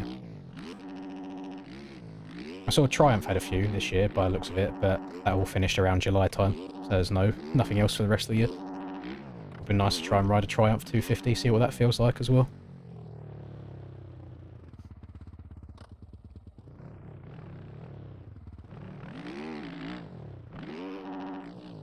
Oh, there was Africa, because of this, again, the size and the depth of riders in the countries, Splash. They have a Africa of Nations, like separate from the MX of Nations. There's actually quite a lot of countries that take part in that. It's just in terms of the depth of the field, you wouldn't get like a full MX of Nations team usually.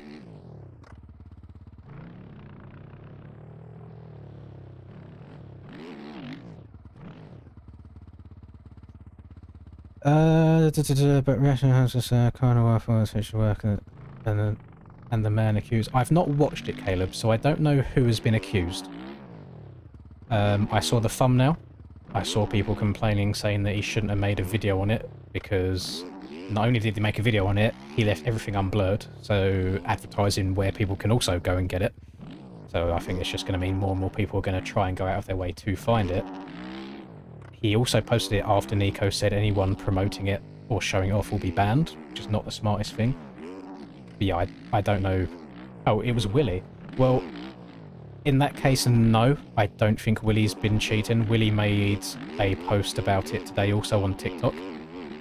And conveniently, it's the same day that everybody first became knowledgeable of the cheats. So no, I don't think it's something that Willie's had for a prolonged period of time.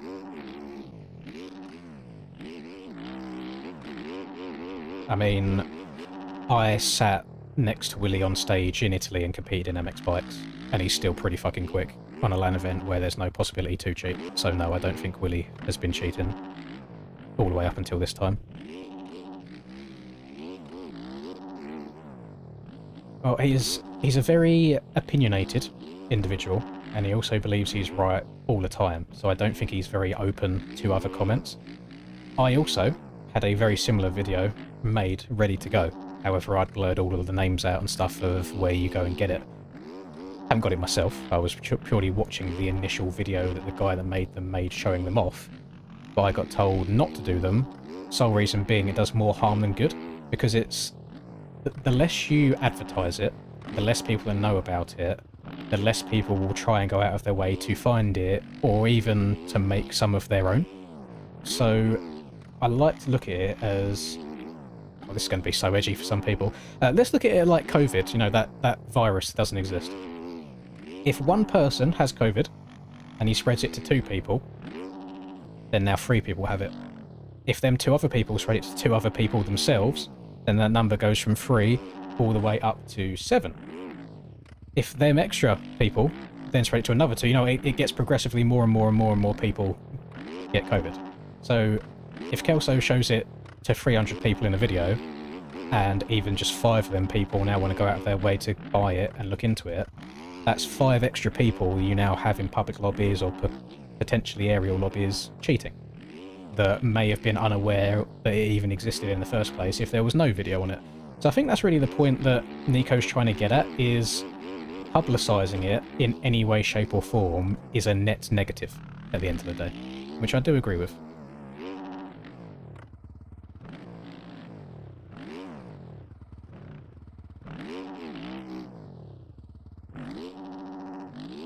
It was actually Troy that told me not to post my video on it for that exact reason before Nico even said anything about it, so W Troy for actually having the IQ and saving me.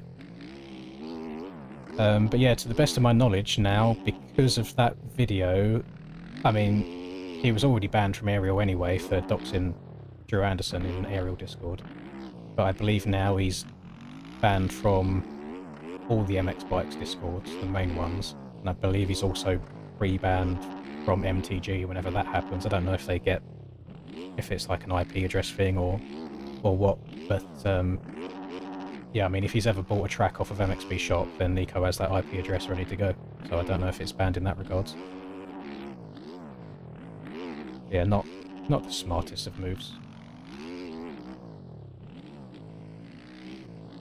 The biggest issue you've got, and obviously there's always a biased opinion on me saying things like this because it affects me directly, and no matter what I say, no matter what evidence I show at any given point, if you are someone that likes me, you will believe me. If you're someone that dislikes me, you won't believe me. No skin off my back. I'm almost a 30-year-old man. Some children on the internet having a go at me. I can live with that. I can still sleep easily at night. But when you have videos like that being made, showing cheats to that level, all it does is hinder the people that have spent 5 years and 5,000 hours worth of their time trying to get better at the game. And people will just think they're cheating all the time. There's been so many cheating accusations over the years, and so many times people have said, I'm going to prove so-and-so is cheating. And you know what?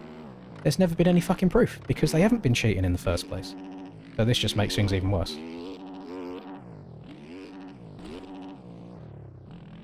If anything, I'm just more impressed that, you know, since I've had that full mod menu for the last 5 years, I've managed to stream for the last 5 years without it showing up anywhere at all, even in my task manager when people have told me to bring my task manager up on stream.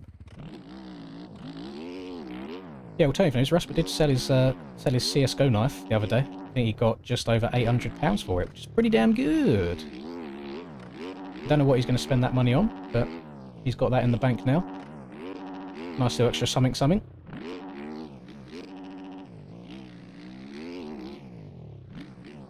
I heard that 800 is just another Friday down at the pub for old Rasper.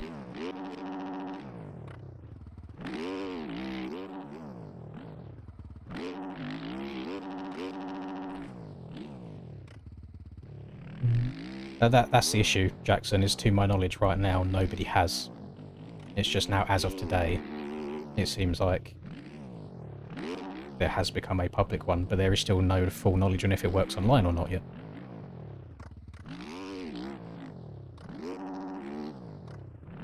But I fear, mark your calendars, gamers, today could spell the beginning of the end in terms of who you can trust and who you can't trust in online.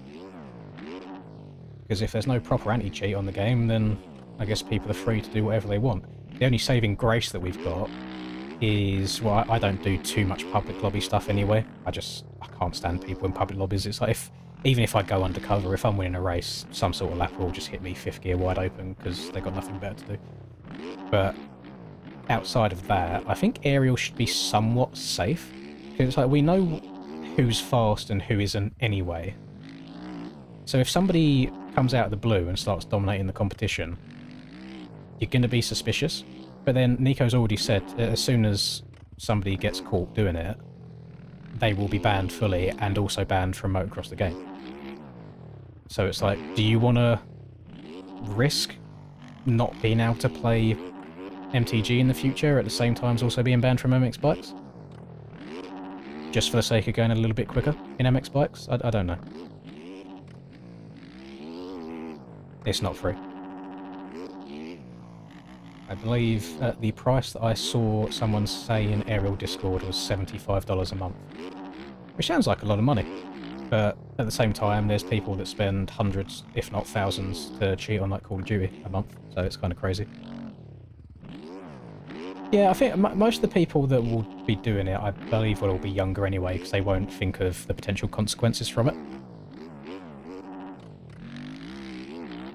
I think Linda's in the same boat, like, we've had this discussion before. I've got a bit of a revenge or, like, justice kink, where I love seeing people be punished for things that they've done wrong. So it would give me no greater joy than witnessing people getting banned in the act. Like, I just inject it into my veins.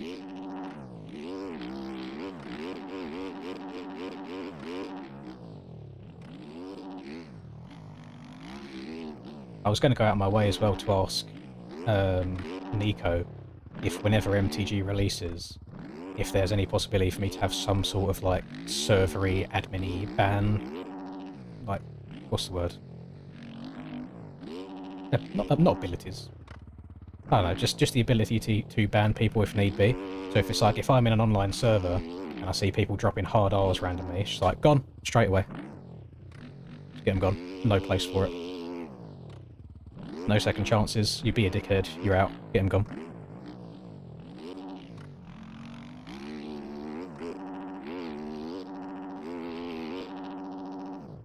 Oh, there we go, finally.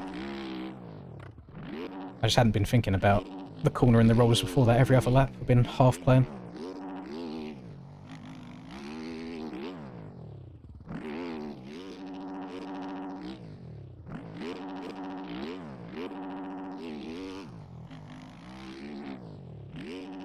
Same way as whenever I do host public lobbies now between you guys, if there's any bad actors in there, if anyone's cutting the track and taking people out, or if there's any less desirable words being said in chat, I just get rid of them straight away. I used to try and give chances, but there's not really much point anymore. The more people you get rid of, the sooner, the cleaner the racing experience is.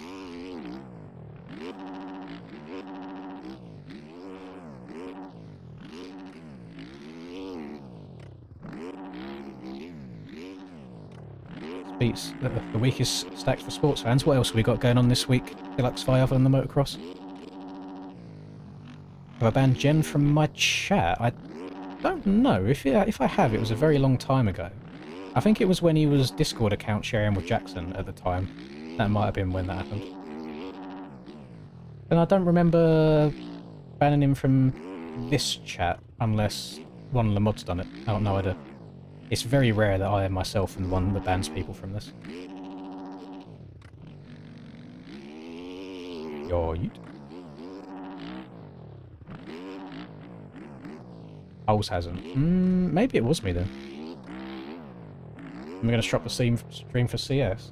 Well, currently my mousepad has about 10 to 15 cans of Pepsi and Monster sat on it, so actually moving the mouse around to play CS might prove difficult. Depends how late are you up? Because I've only been streaming for an hour and a half. I want to do at least 2 hours worth.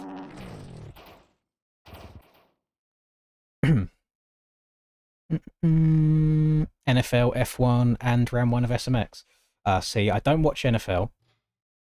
Obviously not being American. I don't think anyone outside the US really watches NFL.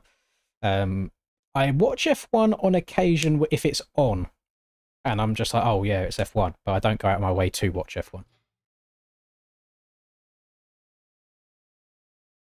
So it's really just SMX this weekend for me. What else have we got? Cleveland was a fun track. I liked Cleveland.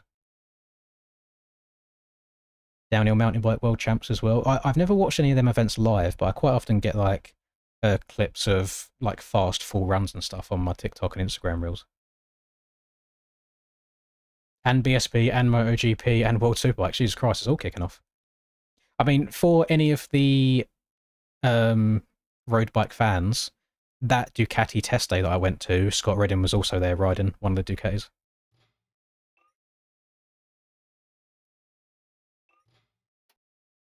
No, I've not seen the latest Kobe Raha Reddit.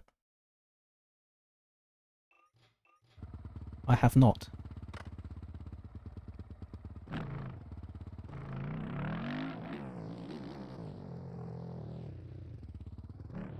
No, I didn't talk to him, no. He was, I was tempted to ask for a picture at some point, because my dad's like a massive fan, so I was going to send it to him and rub it in his face. Then he was there with his family and just riding himself anyway, so I didn't want to interrupt. Here's an interesting take for you. Since obviously I don't watch too much of it, and I just saw him in person once. Maybe a hot take for any of you that know him and his personality. He was wearing a cowboy hat on the day, and obviously he's got a very impressive moustache. I would consider him the Aaron Plessinger of the UK. Thoughts? Faded take or accurate take?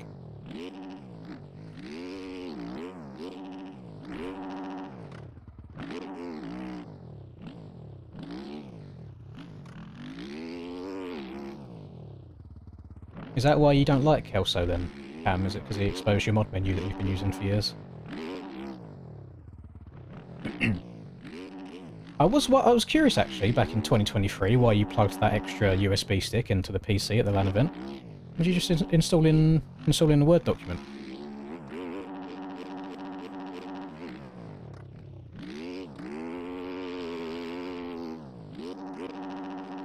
I am on a Yamaha 450 at the moment.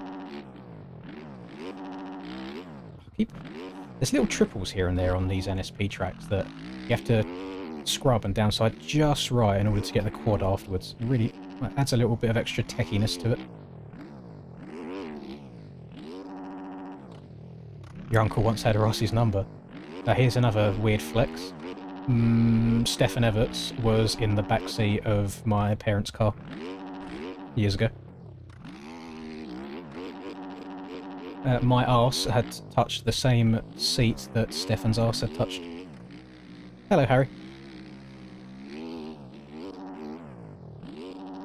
I mean, my biggest flex is literally Danny Pedrosa knows who I am. So, love that for me. There you go and ask Danny Pedrosa for a pic, and he goes, "You're Lynn's, aren't you?" But, yeah, how do you know who I am? Love. Highlight of life.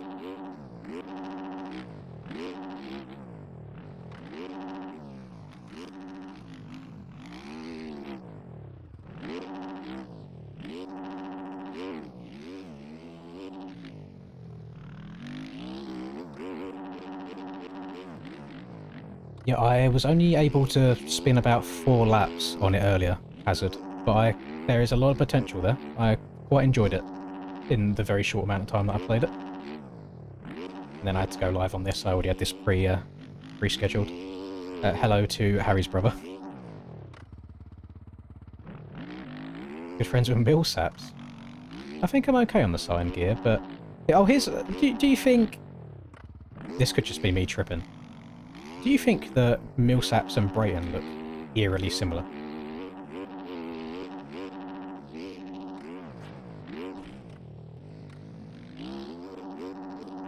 I remember watching, I think it was a Mini Warriors video, like VHS tape, back in the day.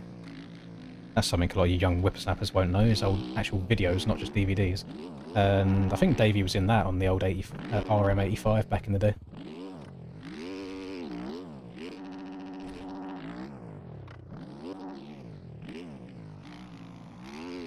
And there was another one with Trey Kennard back on his KX85 as well.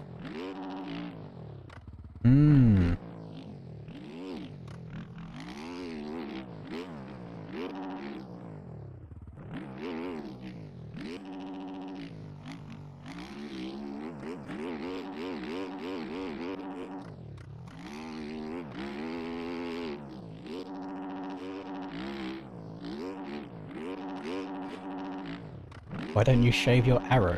Well, if I have it like this, when your mother's got her legs open at night, it lines me up perfectly with her throbbing fucking clip. So, it's kind of good. It just guides me in the right direction. That's why I keep it. Yeah, I tried MTG Alpha earlier. I mean, I've had it for a while anyway, and it's now that we've got this another big update, it's quite good. It's enjoyable. We've got a rider on there now, where it was just bikes before. Yeah, hang on, you can't throw random smoke over a keyboard and then expect nothing in return. If you can give it, you can take it.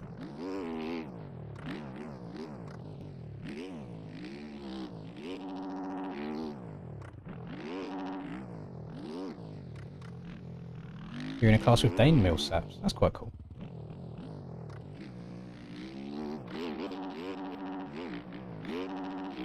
There's some things in this game that make you want to blow your brains out, and then there's some things that get you so erect that I need to lift the standing up desk a little bit higher to give me some clearance. It's just like, it's such a simple thing, but it feels so satisfying.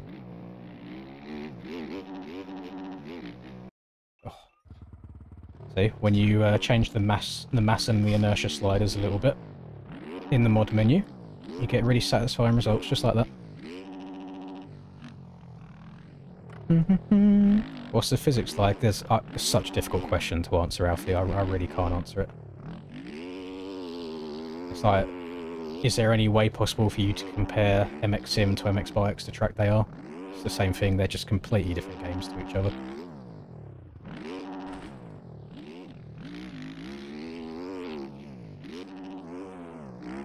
It's not like an actual description of physics, but I'll just say it's a harder game than MX Bikes is. So.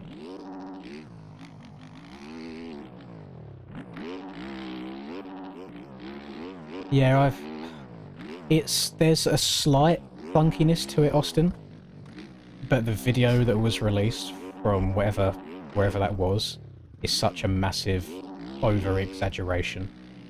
Like, it's nowhere near as stiff as that shows. But I have a theory. Granted, again, I've only done 4 laps, so this is very, very limited research on my behalf. My theory is that the rider and the movements looked very stiff in that video because he was intentionally going slow and not wanting to whip too hard because it's very difficult. Like, it's really easy to crash. So I have a feeling they was going slow on purpose to try and show it off without crashing all the time. But you can toss the bike so much harder than is shown in those videos.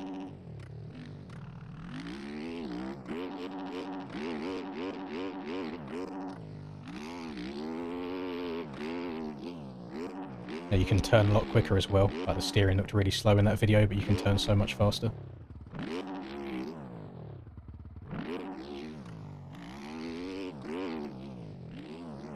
Finally got your career number. What are you going for, Aiden? What are you choosing? After last year's heartbreak. Do they... They don't include GPs in with a career number, do they? They separate GPs from aerial. GPs from aerial, GPs from AMA. Because, I was going to say, if you include GPs, you've had a pretty stinky year with, like, some of the rage quits and stuff, so it surprises me that you got it this year and not last year. Yeah, okay. No, that's fine. That says it.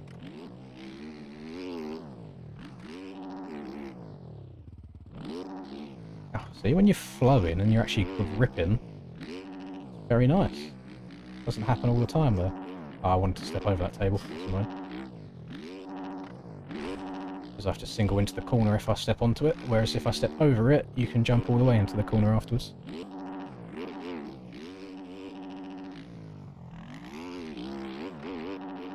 Exchange into 96. American Aiden would never allow this. Take away region lock. Let everyone compete against everybody again.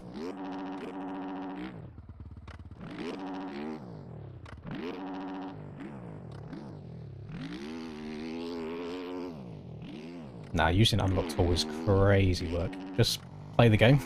Just play the game and unlock it, it's fine. Not that deep.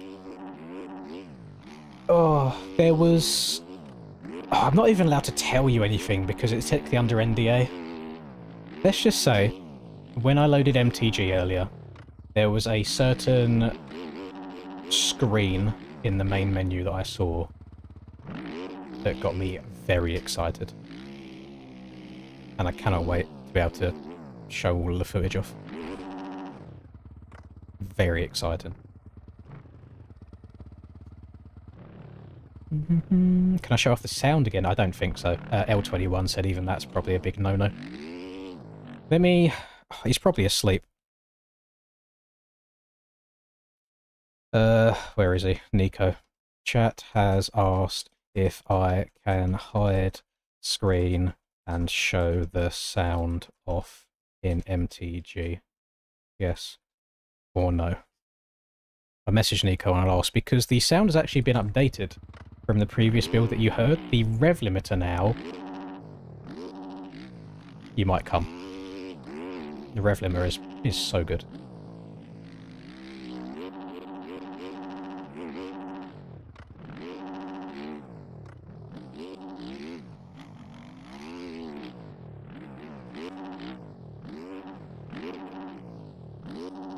Blue balling's insane. My hand's tired. I mean, my balls are tired, technically.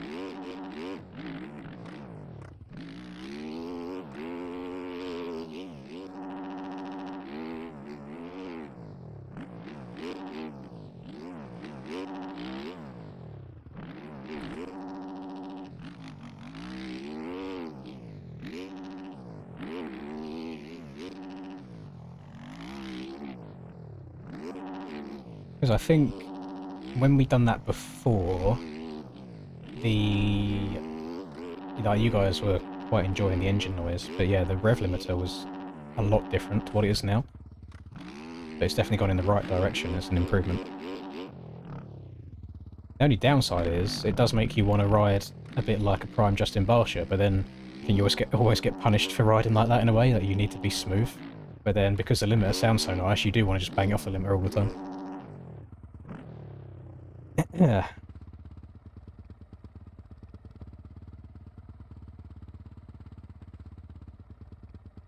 No, Nico said no on that one, unfortunately, so not today. I think if it was just him alone, he wouldn't mind, but because there's a whole team involved in it and making those decisions, he doesn't want to just jump the gun and say yes. So it's a no for now.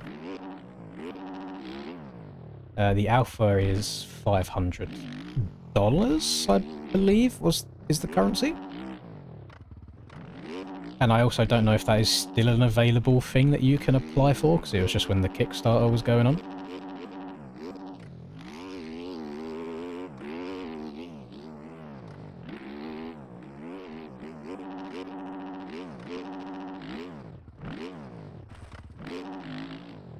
Again, this isn't me trying to give any sort of biased opinions, but you take the best rev limiter that you've heard in MX bikes, it does not compare to the rev limiter in MTG. Like, it sounds so good.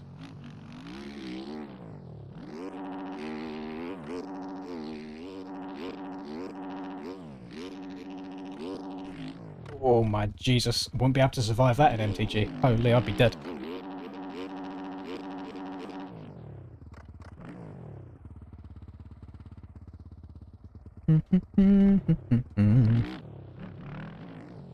My code is...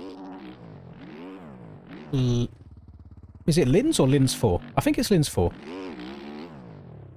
92% sure it's Lins 4.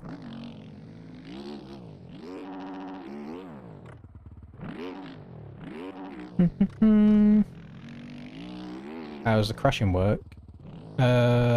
It's just a reset for now, so you haven't got to like walk back to your bike or anything. I don't know if that will change in the future. But it's just rider falls off bike, you press reset, it respawns you back on. Actually, that's a point. It has been... Currently, it does respawn me back onto the track. It's not like it respawns where the bike ends up. So if in bikes, if I crash and go over the berm here... Why, when I want to crash, it doesn't? If I respawn now, it would spawn me here. Whereas on MTG, it would spawn me... about... here. It spawns you, like, back a little bit. And on the track.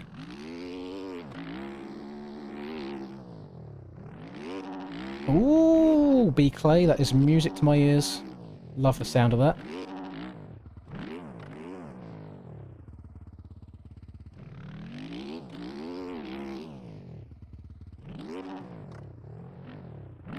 Yeah, we're talking real life Rev Limmer. Well, all of the sounds in MTG have been taken, like, recorded from scratch on real life bikes. And I'm pretty sure they're all from Stone Ride. Well, most of them are from Stone Rider's bike. So they've gone and put whatever recording device behind the exhaust, and Stoney's just gone and banged it off a limiter. And it's like, there you go.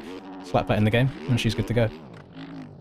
I think the hardest thing, which is why we're so limited, at least in MX bikes in terms of sounds, is you have to record all these different rev ranges, but then also stitch them all together at the same time, so it doesn't sound like anything's on a loop, or there's no, I don't even know the right word for it, like skipping, or like everything has to be laced together very smoothly.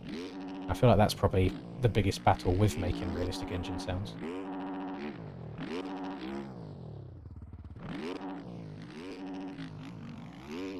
Ooh, not good.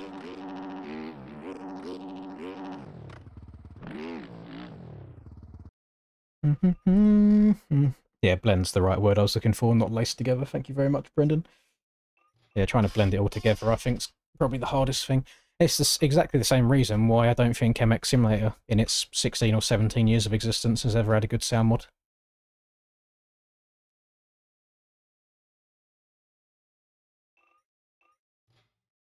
Crashing and breaking a leg would be crazy. At least for now, there's no rider damage in what I've played.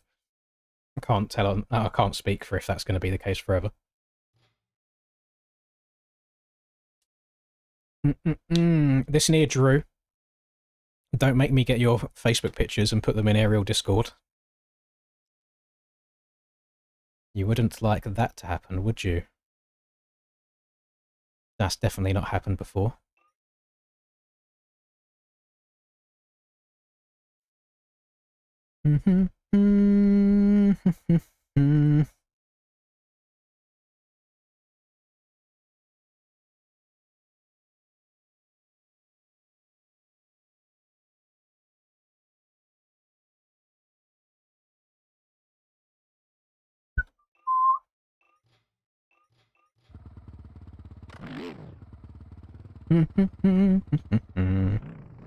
Western this year? No, not a chance.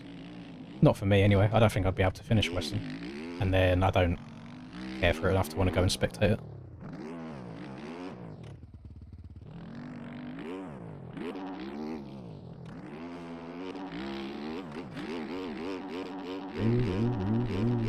I tell you what, Feld have kind of...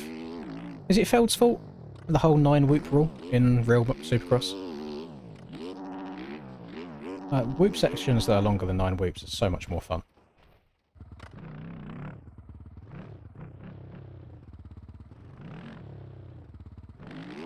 No, and I think that's a good point of comparison as well, Caleb, is you think the sounds in this game sound pretty good.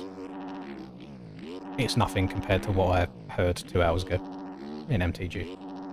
That's not even me just trying to be a massive MTG glazer. I'm telling you, they are the best engine sounds I've heard in any game. Even the AAA games.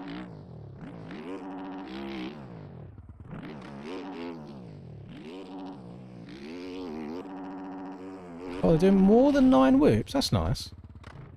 That's good. Can we bring dragons back while we're at it as well, please?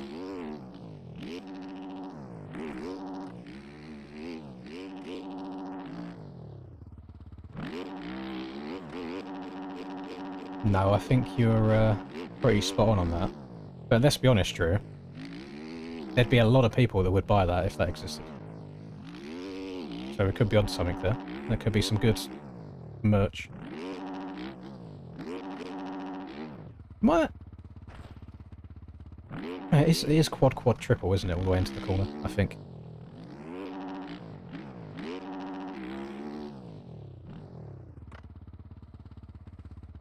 I have seen footage from an Enduro of them switching out a Varg battery, like a pit stop, and it's crazy the tools, and you need multiple people to do it as well. And I'm sure in like another 10 or 20 years worth of development time, companies will make batteries that last hours and hours and hours, so you won't have to replace them at all. Bit of a pain in the arse for now, though.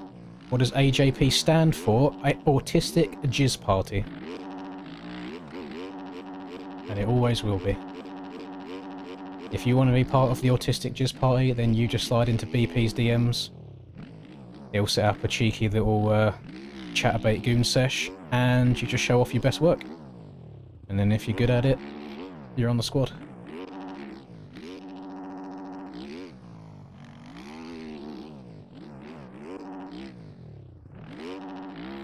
Yeah, jerkmate duos. Pointy boy shirts are 10 out of 10. I'm glad you like them. I need to make some more. I need to do two things. I need to A, make some more designs, and then B, I need to actually promote it, because I never promote my shit. I feel like just sometimes if you remind people that something exists, you get more success from it.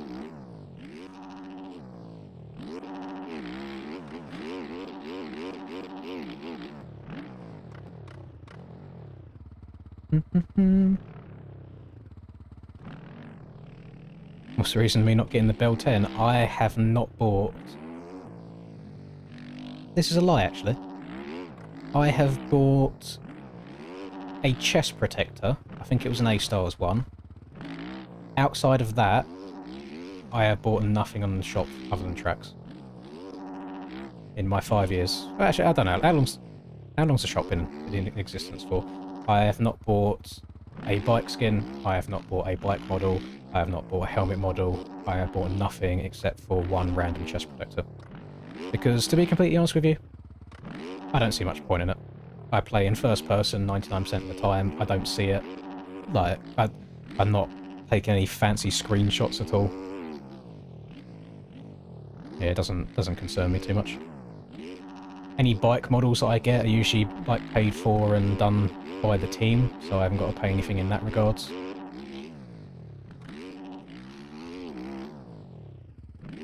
I can scumbag it slightly, to be fair.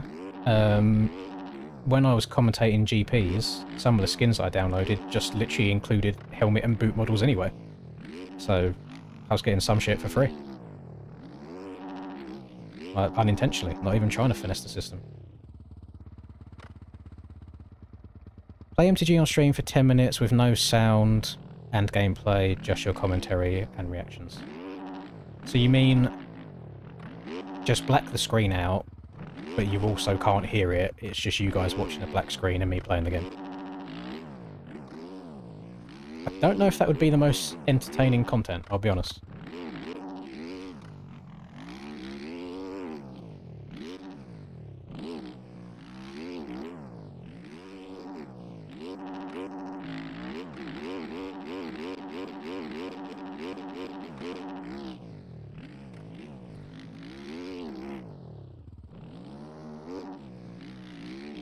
It will tell you, it won't tell you anything, Spink. It's one of them situations where you really need to get your hands on the game yourself. Which is why I say for anybody that's on the fence about if they want to buy the game or not, just wait until it's out on Steam, and then you can buy it and you can refund it after 2 hours if you don't like it. That is the best thing anybody can do.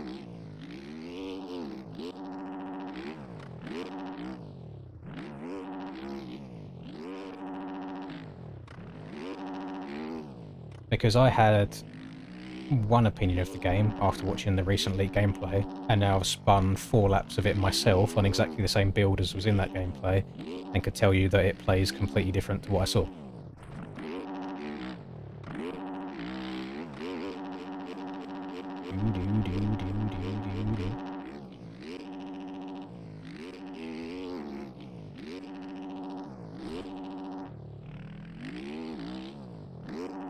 The duck is behind my monitor at the moment. It's kind of been pushed to the back to make room for all the cans.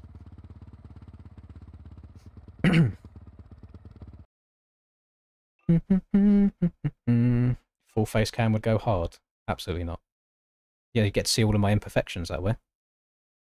But all the imperfections, you can see like this is still trying to grow through. You see like it's quite fluffy in comparison to the rest of it. It's also growing through a lot slower since I cut it off again. Eventually it'll get to a point where it will grow so far down that I can just straight line it. So if it can grow like to this point, I can just trim this one up a bit, and then we can fix it. But I don't know many people that want to see my face so enlarged.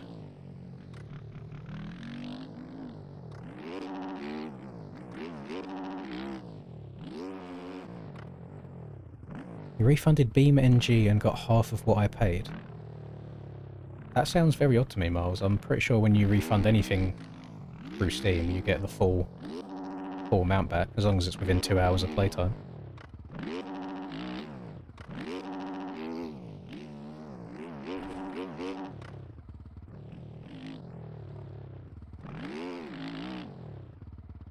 Oh, you got...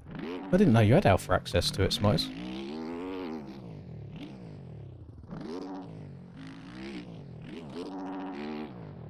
One other thing that I have seen already. Again, am I even allowed to... I don't know if I'm even allowed to talk about what I've seen. Like, hang on, let me load the game real quick. Because there's a disclaimer when you load the game on what you can and can't do. And I want to read it, just for my own safety. 8.6 hours playtime now.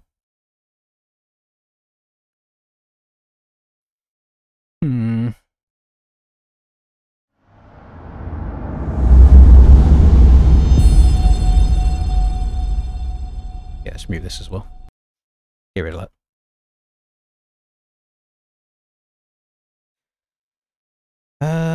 What's that?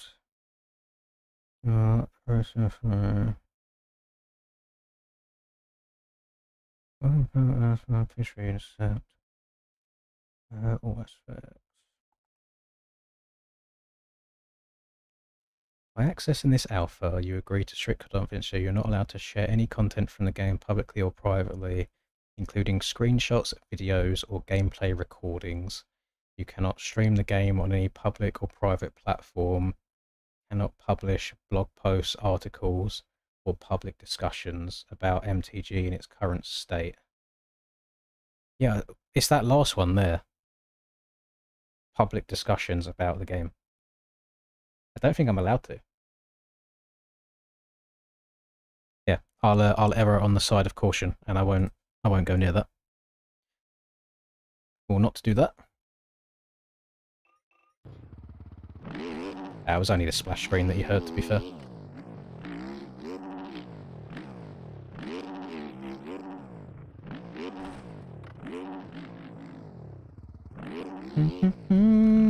Again, I don't know if the alpha is available anymore. It's one of them things to back when the Kickstarter first existed for the game.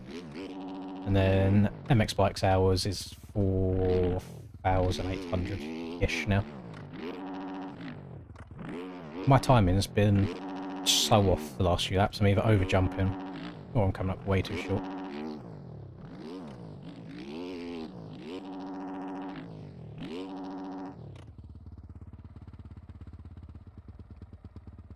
Oh, yeah, so Austin just confirmed I don't think you can get the alpha anymore.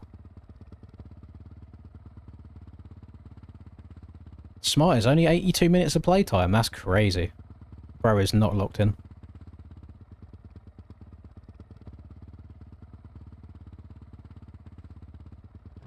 A lot of activity going on in Discord at the moment.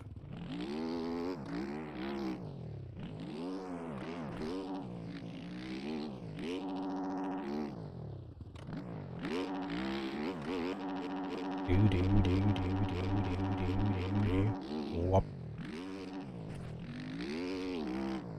Satisfying little quad to the inside.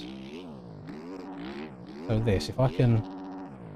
There you go, quad again. Triple into the corner. Looks so easy when you do it right. Triple out.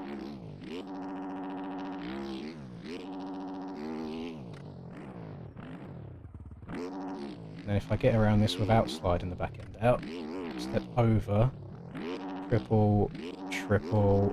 Ah, you bastard. If you don't take your back end, you're meant to downside this, and then triple all the way into the corner.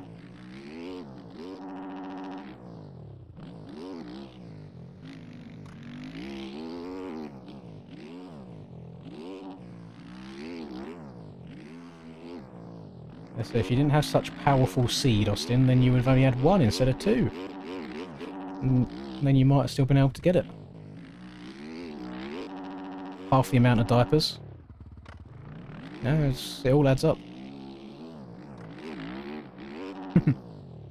Lock-in is falling apart, yeah. I don't think I've been locked in at all. There's been a negative amount of lock this stream. We've just been having a little yap. Little chatting sesh.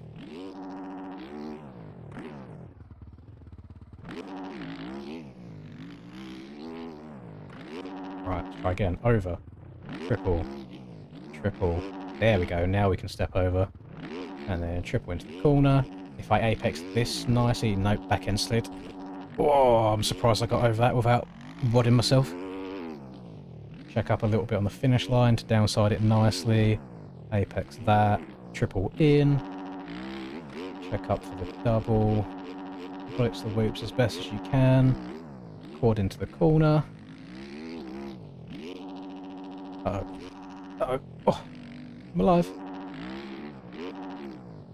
Quad in. Over jumped it. I don't know if I'm going to get the quad again. No, it's fine. You triple in. Take alternative rhythm. Double. Triple. Double. I think this is so much slower. Then double again. Go backflip. Clean. What's the alternative if I go on off here? Triple. Triple. Quad this maybe? Oh, not quite.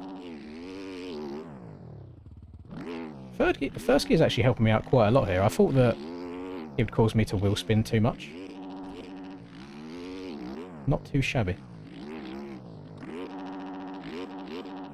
Right, I will, once I crash in the whoops. There we go. I'll be back in literally 2 minutes. I need to go to the toilet. I've been holding it off for the last, like, 10, maybe 20 minutes. Where's my mute button? There it is.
And what on earth has this chat descended into? I've been gone 2, possibly 3 minutes. What do you want? I'm streaming. What do you mean, what am I doing? You can see what I'm doing. No, the black screen. It's not black, there's a black there. Your eyes no work? I can't do that. I'm not talented enough to do that. No, I can't. I don't know if they can hear. No. You're a long way away from the microphone. Shut up!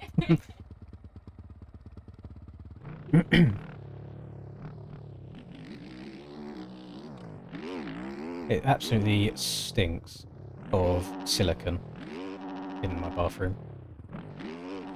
We had someone come out today and like really resealed around the bath because it was leaking slightly.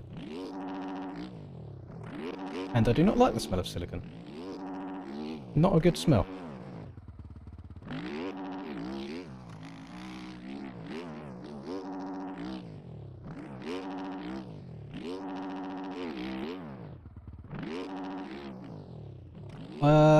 To be honest, with who's winning SMX, it's going to be exactly the same answer as I've had for every single round of the outdoors this year.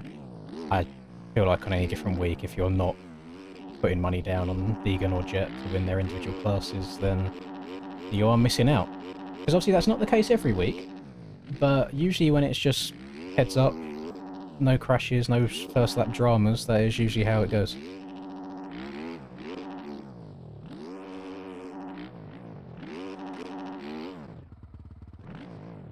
Shout out T-Sales for winning the Hangman game. Congratulations. How many hours before I qualified for Aerial? I got no idea. I mean, Aerial didn't exist when I first started playing. I think it only came around in my second year, so it's hard to remember there. But the equivalent championship at that time, literally it took me a week, and I qualified for it, but then the game was a lot smaller in terms of the player base back then, so there wasn't as much competition. So the game right now, for a brand new player, is both the easiest to learn, but then the hardest to qualify for pro races on. So there's the most competition there's ever been, so it's hard, but then also the bikes are the most capable they've ever been, so it's the easiest to play.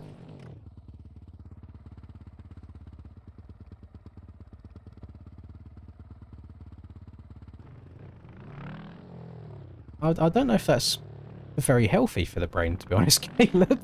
I don't know if I'd recommend that, but I respect the hustle.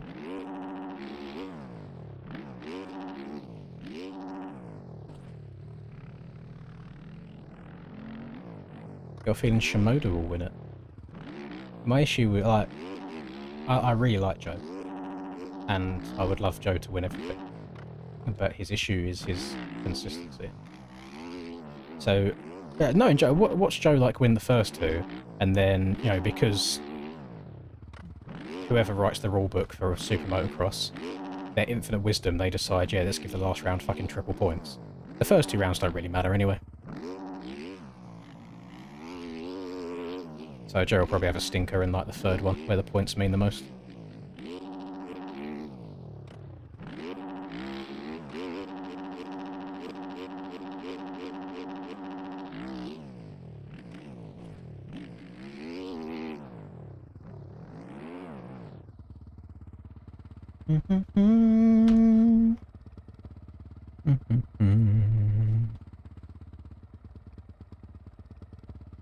I need to... Let me mute the CCRL Discord. I keep getting notifications from it and I keep thinking I've got like, actual messages.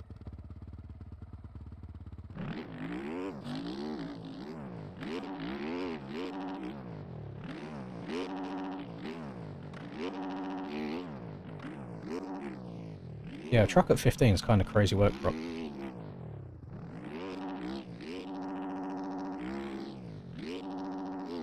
It's all those dubby commissions, isn't it?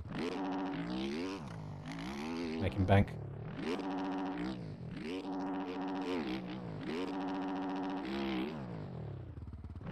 It's very track dependent for me, Jackson.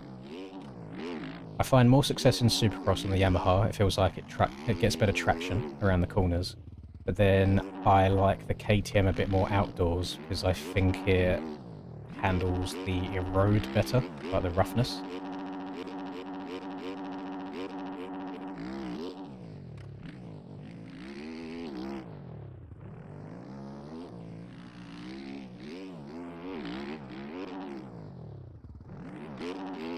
Don't think I'm getting that quad. Oh, no. See, when you're commentating these NSP races, the top boys make the tracks look so easy. And then you go and do it yourself, and it's like, oh, I can get one good lap out of maybe 10.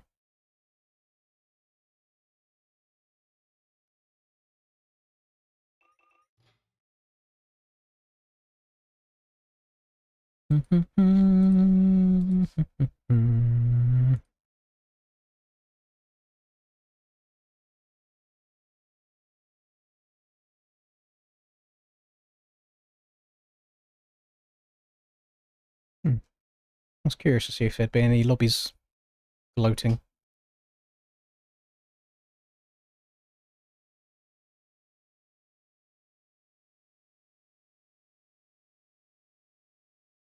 Very interesting servers.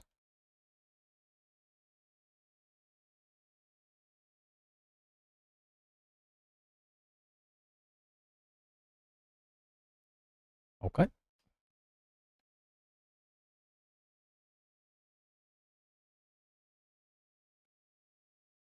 No, I think I'm pretty much locked in on either the Yamaha or on the Fantic. Yeah, Yamaha or the Fantic. I mean, I can, like, if I hop on the KTM now, where is it? I just find in all the turns, because I've got no rut to, I guess, bank the bike against, the back end feels a lot slipperier. SMX. Let's do round 2. Do a ranked race, you won't. You're 100% right, I won't. There's zero part of me that has the desire to be faster than most people, but get beaten by them because everyone's just cutting the track everywhere. It's got to be the most frustrating experience. No, Chase is just built different. Because that Suzuki is not a fast bike, so him being able to top quality on it just shows how good he is. Let's just use like an outdoors setup.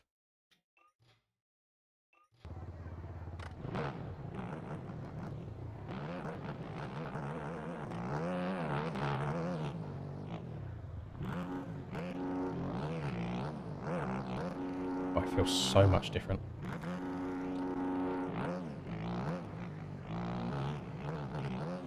You can tell this is an outdoor setup because there's absolutely zero pop on the front end of this. Literally soaking up the face of the jumps rather than preloading me to be able to get up and over them.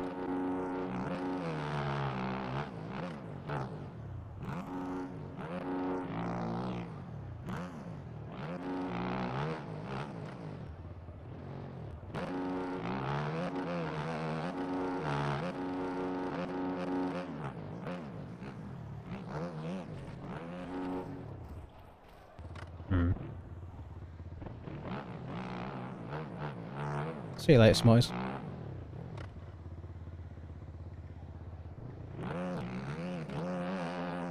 Yeah, I mean, slower bikes work better for people that are newer anyway, but when you get to a certain level, all the fast boys just go on the fastest bike anyway, they'll make it work in one way or another.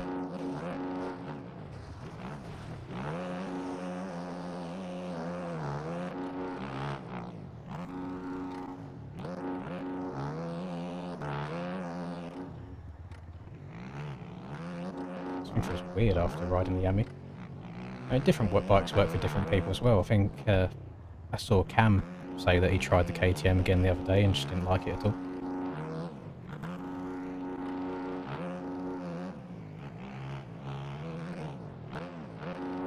I would love other bikes to be more viable. Because, like, I have fun riding things like the Gas and the Honda, but they're just so slow in comparison to a Fantic or Yamaha. It's hard to make them somewhat comparable.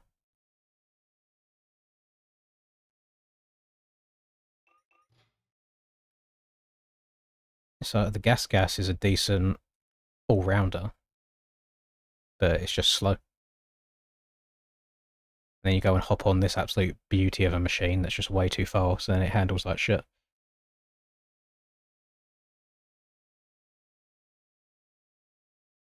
Bring back the beta, I say. Give it to us, it's what the people want.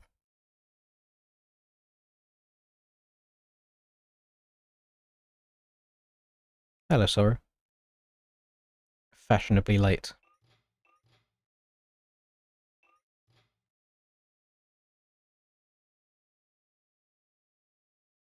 Quick shift on the 350.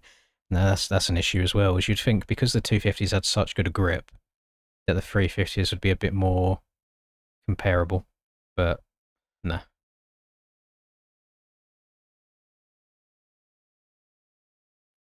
The 350s are a bit poo, unfortunately.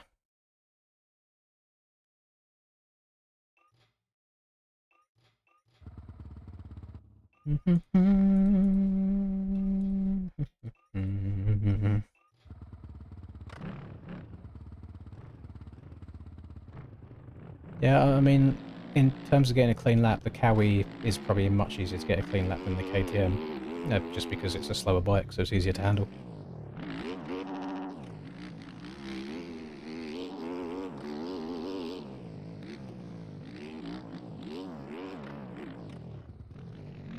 It's like it is painfully slow though in comparison to the Fantic or the Yami.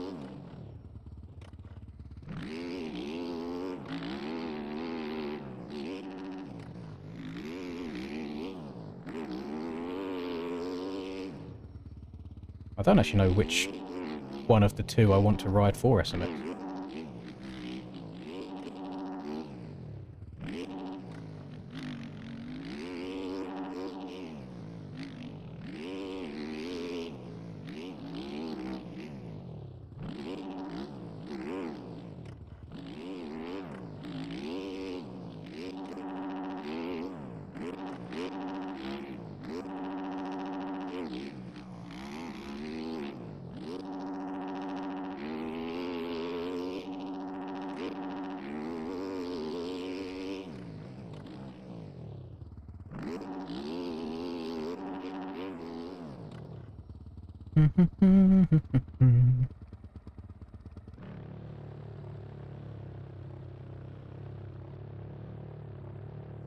This is round 3 of SMX from last year.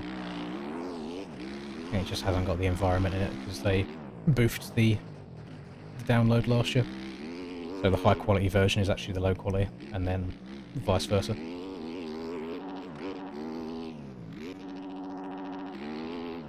The Fantic's just fast. That's all there is to it. It's fast, and it seems to put the power down to the back wheel better. It tracks a lot nicer. Whereas to me, the KTM feels like the back end slides around a lot more.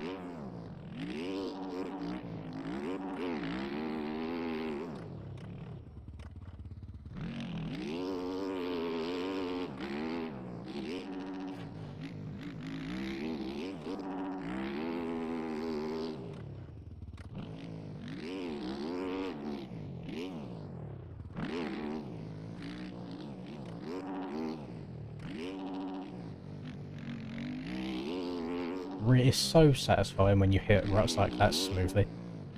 Really hope they go into that direction again.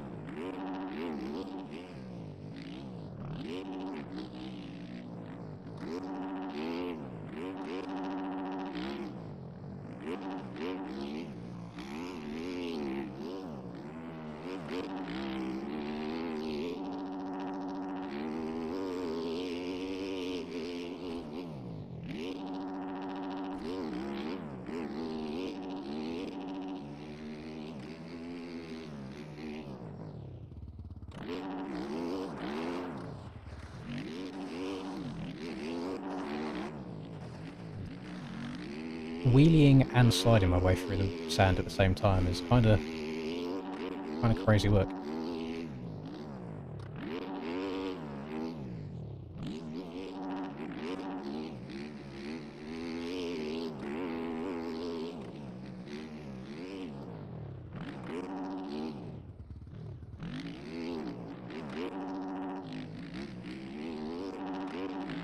And then when you get on top of the rut too much, because they're not 5 foot deep and really easy to get into, you get punished for it, which is also nice. There's a level of patience to it.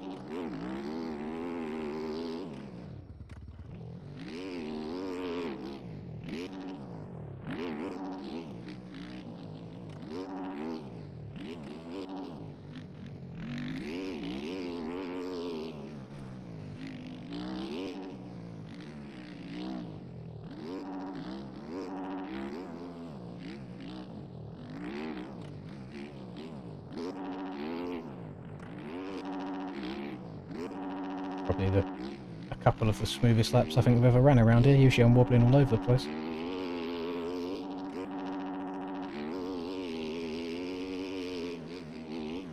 Ah, too far to the left. Jinx myself. Oh. Hold on to her, buddy.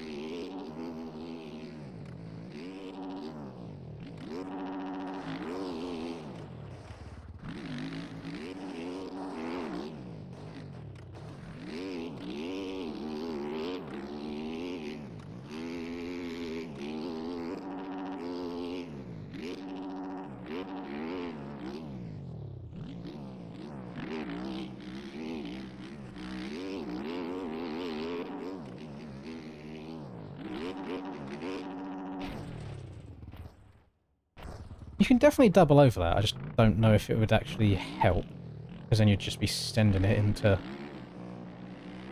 the outside.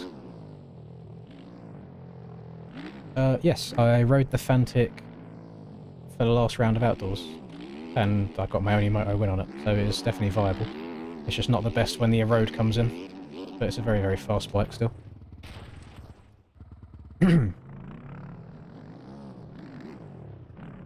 It won't take too long for the mustache to come back.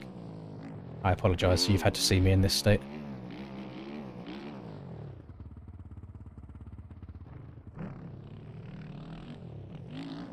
I mean, if the OEM team ever implements a Ducati in, then they got to add a quick shift onto the Ducati, since it has that in real life as well.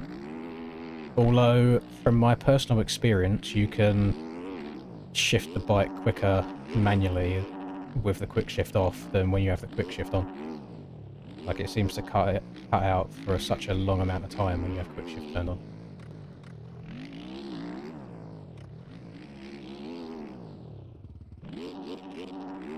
MTG's in a pretty good state. You've asked at a perfect time since the alpha version of the game updated today.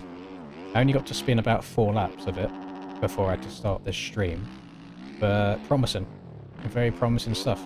And the biggest takeaway, I know obviously everyone cares about like physics and stuff like that. The biggest takeaway for me right now is the bike sounds, the rev limiter that they've got in game right now actually makes me want to come. It's so good. Can you go 1111111 SMX? No, but I can try and do my best cam impression and go 11 DNF 111 and come second.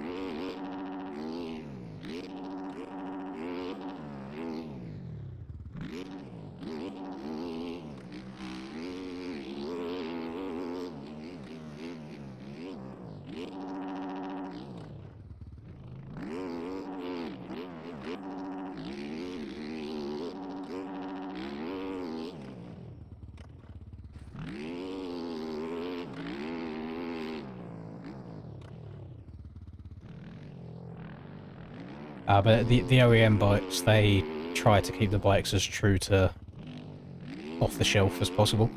So it's like, if you have to go out of your way to buy extra parts from other bikes to put it on the gas to give it quick shift, then that's not really off the shelf. That's why they took it away, I think, by default on the bikes.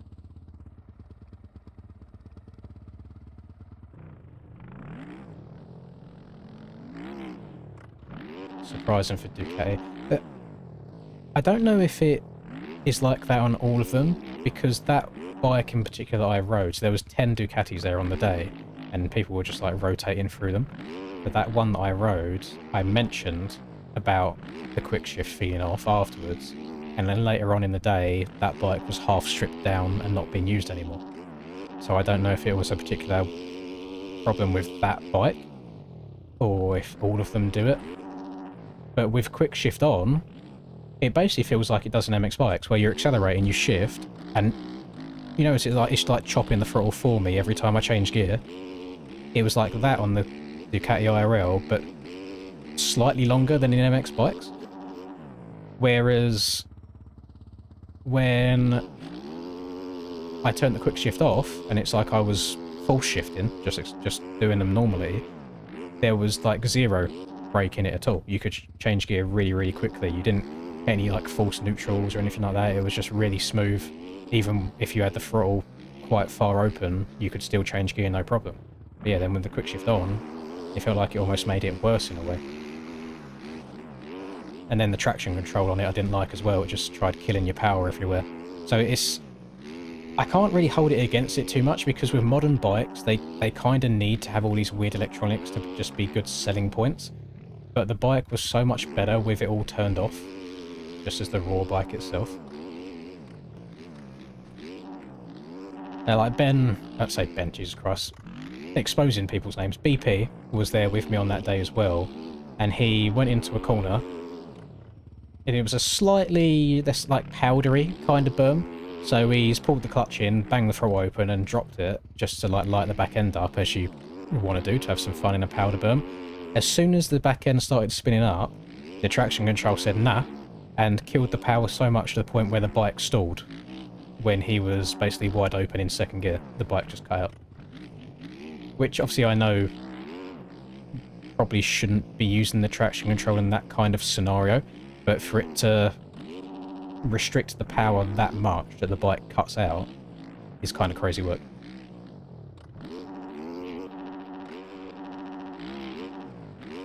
So yeah, very fun bike without any of the electronics, and then a little bit funky at times with the one.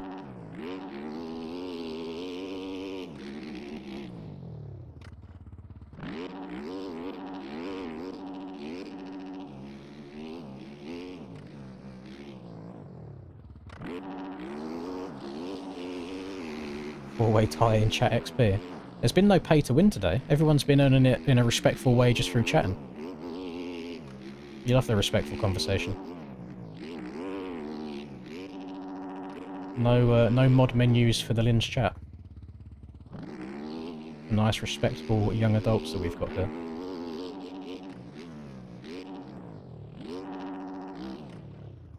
Oh, way too fast into there.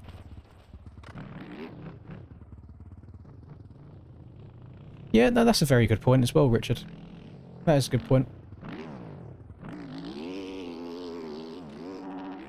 And I mean, I ran it in standard mapping the whole day as well. There wasn't aggressive mapping, but I just didn't really feel the need for it.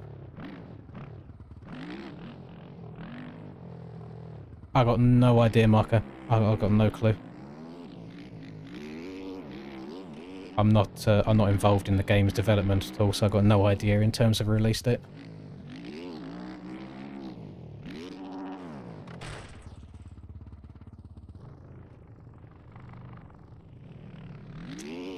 Okay.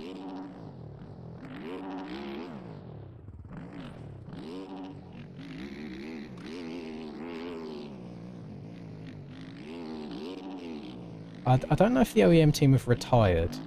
I think they're probably just on a bit of a hiatus because for the same reason that I'm annoyed that we've now got public cheats in the game because there has been no urgency in getting the game updated with like anti-cheats and stuff to fix it properly, even though I had made Bosa aware of this about 7 months ago.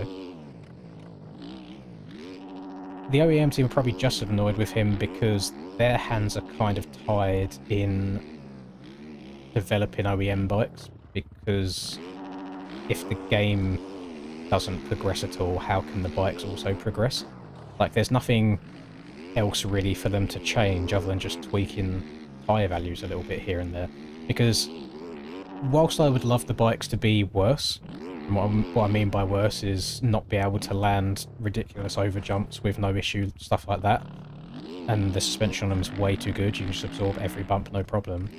If they made a worse product now and released it to the community, the other 99% of the community would be outraged. So they can't make the bikes any worse than they are. They've kind of backed themselves into a corner now where the bikes are almost too good. And there's nothing else really to do to them until any future game updates happen. So there's not really anything for them to do. I mean, adding in a Ducati is basically the only thing, isn't it?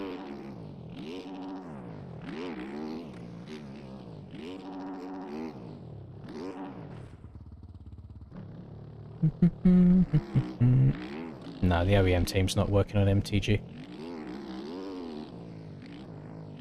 I think, I'll tell you what, that's partially a lie, And again, this isn't 100% factual information, this is just me going off the top of my brain and what I think may be true.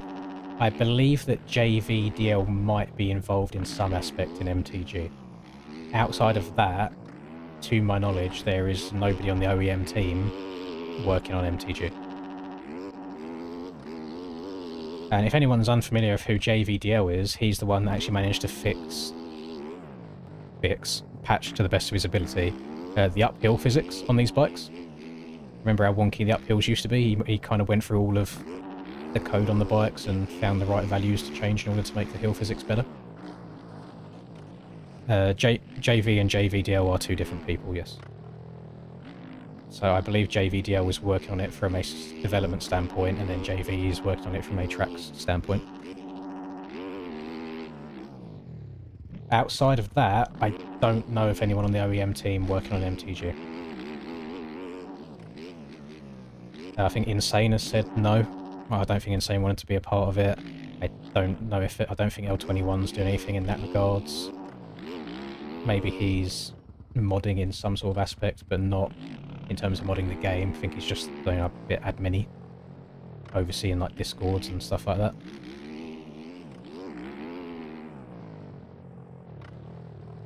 Oh, there you go.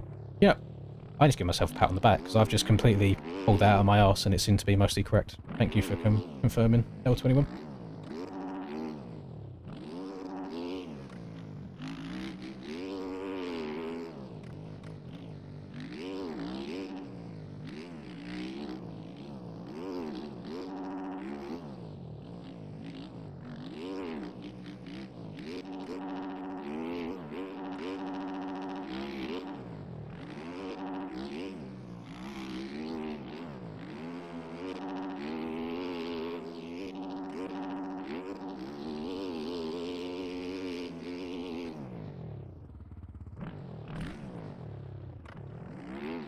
I mean, from the little bit of gameplay that I played today as well, the MTG bike felt very, very grippy.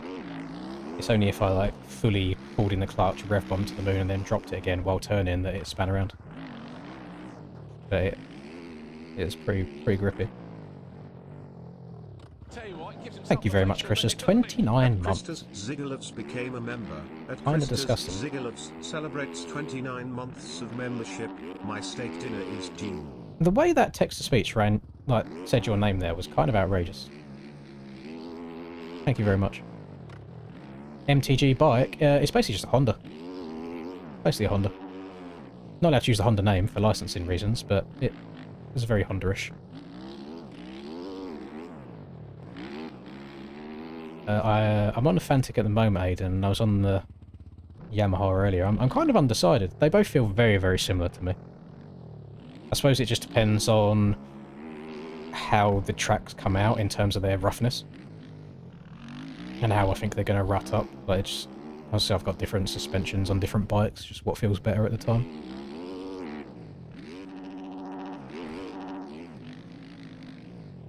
I think the Yamaha is the more popular use for the top boys in Supercross. But then the Fantic is what got me my one and only moto win this year on outdoors, so it's kind of like I have to have a sweet spot for it. I don't know. Tough. No idea, Tyler. No clue. The only thing that I can guess is... I don't know how old you are, so I don't know if you was able to play MXS ATV Reflex back in the day. Is you are allowed to parody things in video games. So as long as they're not called the exact same thing or look identical, you're okay. So you can make a bike that looks like a Honda or looks like a Kawasaki or looks like a KTM, as long as it's not called that.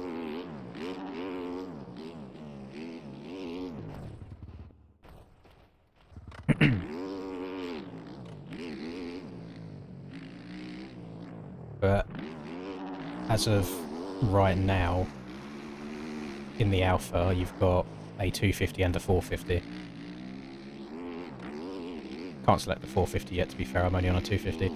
But they just look like Hondas, but they're not called Hondas. And I think that's the way that you can get around that. But yeah, same as in Reflex, where the Honda was called the Blaze, Kawasaki was called Dakamoto, you know, all that good stuff. There's ways around it.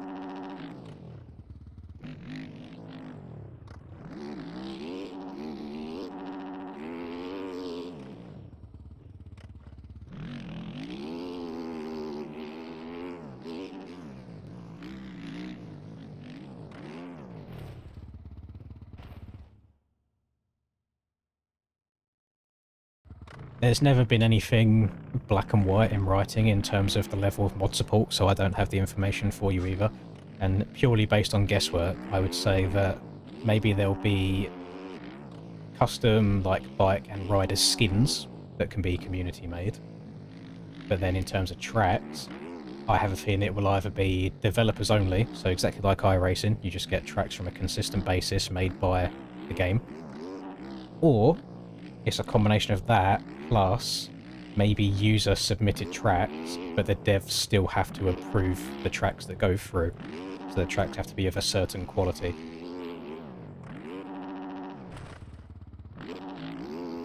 So it's not like you can load up MTG and you'll randomly play and stick it in my Pooper Supercross. You know, the tracks have to be of a certain level of detail. And that is not set in stone. That's nothing that I've heard. That is purely me brainstorming on what the best way of going about it might be. Because that was one of the main things. You know, when the very, very first footage came out, and it's like I put it on my Instagram and like Reaper put it on his and everything, one of the biggest questions was like, will it have custom tracks? And the amount of people that I saw saying the game will just die in a few months if there's no custom tracks. And it's like, well, how many years now at this point has iRacing been about for? And there is no user-made tracks on iRacing, it's just consistent developer-made tracks. So I feel like that's a bit of a void comment. So it is definitely doable as long as it's done well.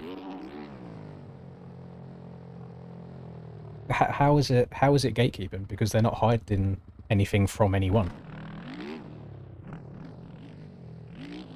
It's not like they get to ride custom-made tracks and nobody else does. Yeah. No, there's nothing to hide, if that makes sense.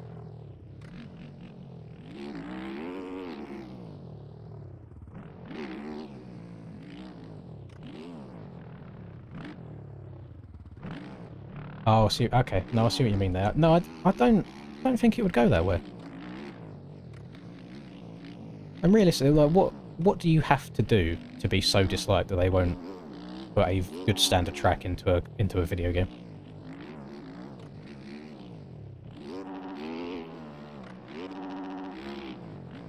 I feel like you'd have to do something pretty bad.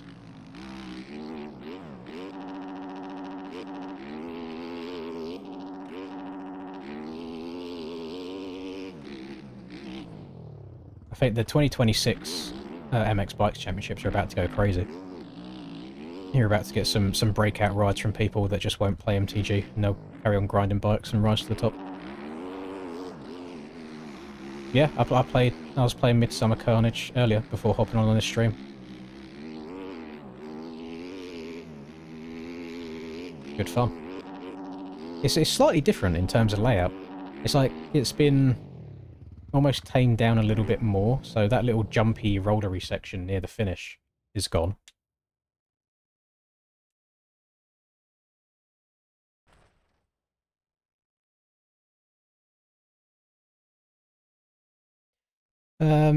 I understand that, and at the same time though, it's like if you want things to be of a certain quality all the time, I don't mind there being an approval process. It's exactly the same as how there's an approval process right now for tracks to get onto the MX Bike shop. You know, there's obviously a certain quality of tracks on there, and then the ones that just aren't quite as good go on to MXB mods.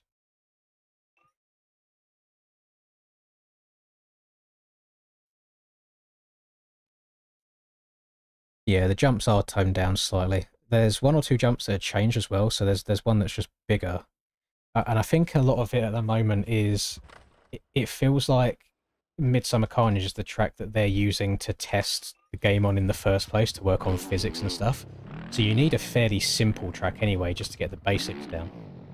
I think if you was trying to make a game from scratch and you're rocking around on like JV's Oz GP, no, Netherlands, where it's super rough and technical, probably just difficult trying to get half of a clean lap in, never mind actually testing how the physics feel. No, MX Bikes, depending on how bad the cheats get over the next 6 months, I don't think MX Bikes will ever die. It's because it's no different than MX Simulator hasn't died. There's always going to be communities or people that prefer one game over another.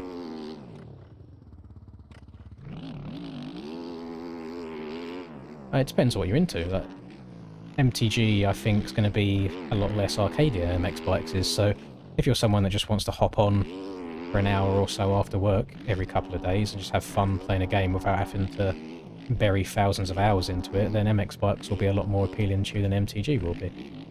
Although in saying that, does this breach it? Does this breach NDAs as well? When I loaded up the alpha earlier, the first message that you get popped up with is the game is a simulator game. Do you want to turn on easy mode, basically? And you get a yes or a no. And I selected no, because I wanted it to be more of a sim. So I'm guessing that if we're using MX Simulator terms, there is arcade physics in MTG, if you want an easier experience. How that will then translate over to online, I don't actually know. I imagine it could work similar to how like the MXGP games were with online, where if you're setting up a lobby you can choose if you want to enable all difficulties, or if you want it just set to simulator only, or if you want it to arcade only. So it seems like they're catering to all audiences.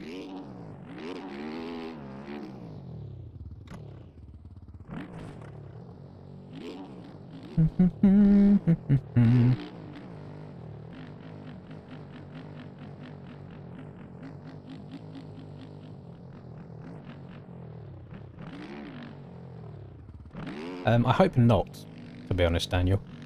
I think as soon as games start catering to go as fast as you can and make stuff easy for everyone is when it usually goes downhill. MX Simulator done exactly the same thing. Like, it started giving just outdoors tracks more and more and more traction and bigger ruts to rail everywhere. And then it started kind of narrowing things down again the last few years, but there was a period of time where it was just wide open everywhere and it got boring. I think this year's aerial tracks, where it's been made wide open and basically smooth and massive ruts everywhere, it's been boring. So I'm hoping that MTG does not fall into that same rabbit hole or category, and it tries to keep speeds as close to real life as it can do.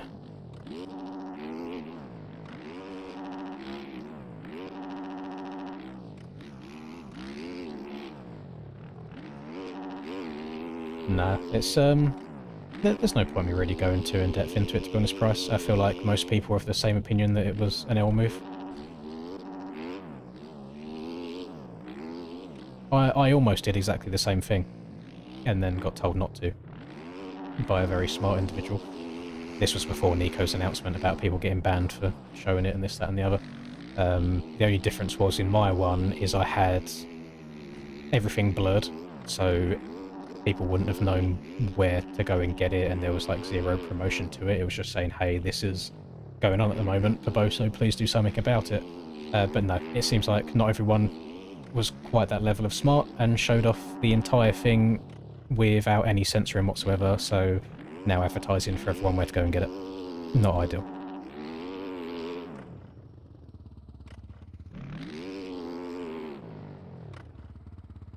Yeah, W Troy.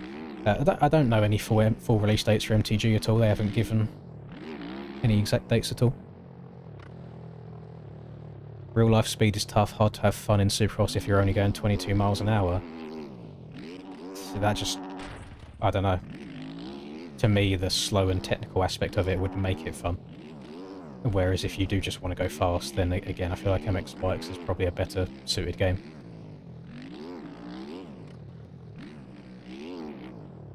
I mean, people have these full-on rigs and pretend to drive trucks in their bedrooms with like 3 monitors, full truck setup, steering wheel, like gear shifter and all sorts, to drive along at 50 miles an hour maximum, because that's as fast as their truck goes in the game. So it's like fun for one person is different as fun for another person is.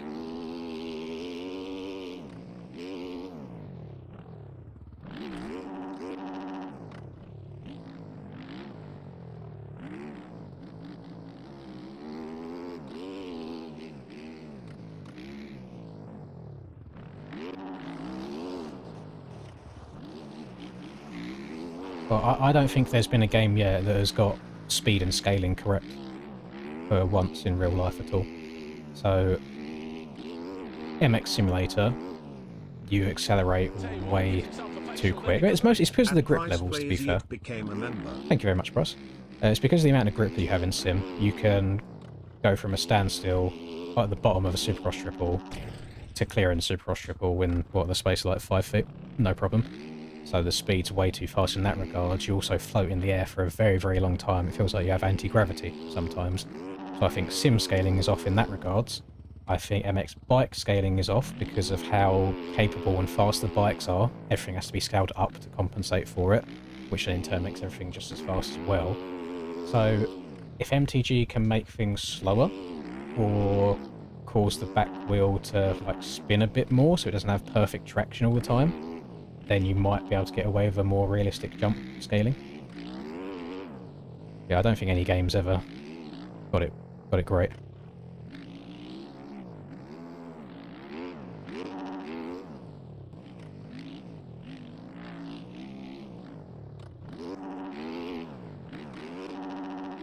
We shall see what the future holds. So you've got to try and be somewhat positive of it, because hopefully I'll be able to make a lot of enjoyable content around the game.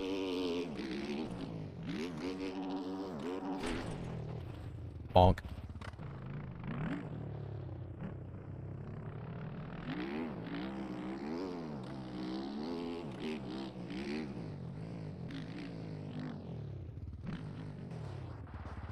I want to try and show off a good example for you. It's obviously MX Bikes allows you to get away with a lot of things like weird landings. And it's like in MTG, if I land, let's say if I land like this, you will probably crash. Which I think's fair. I think that's understandable. If you crash, if you're like, if I was, so this is perfectly straight.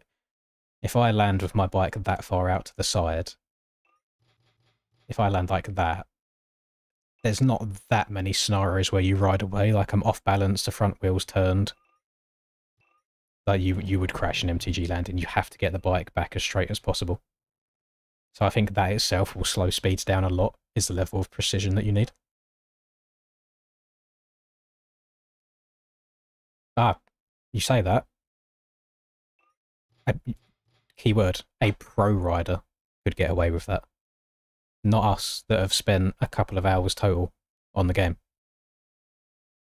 So if you get better at the game, you'll probably learn over time how to get away with that and stuff like that.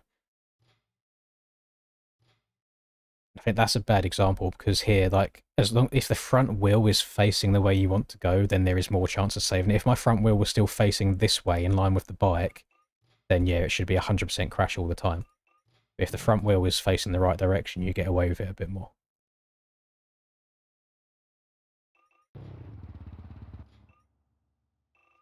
Just saying, it will penalise you for being sloppy.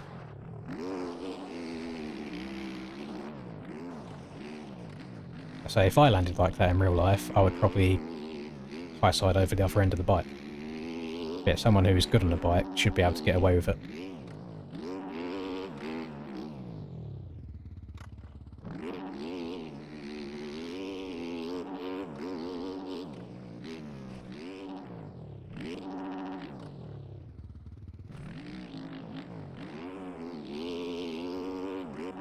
No, I don't get away. I don't land like that very much in real life, because I'm too much of a pussy to jump anything if I know that I'm going to get slightly out of shape and squirrely.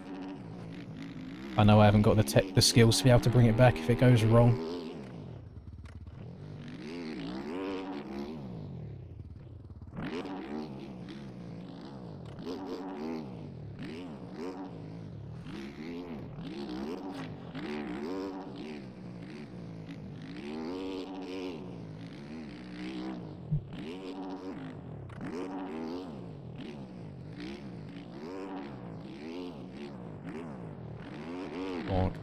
Right. I'll be honest, gamers. My MX Bike's battery has kind of run out. I think I had maybe three laps out of the last 3 hours that felt fairly locked in. But it's still nice to keep the fingers slightly warm. Yeah, I've got no idea what style these SMX tracks are going to come with, if they're going to have ruts or roughness, or how big that ruts or roughness is going to be. Hopefully it's not too dissimilar from what I've just been practicing, but we shall see. So that is going to take place on this Friday, same time as the normal aerial races have been for the last 9 months since the start of Supercross. So if you are about on Friday, I will look forward to seeing you there, and then hope you enjoy watching the real life one on Saturday as well. Should be good stuff. So thank you everyone for being here. Nice little chill stream again, and I will see you all on Wednesday. Enjoy the rest of your night. Goodbye.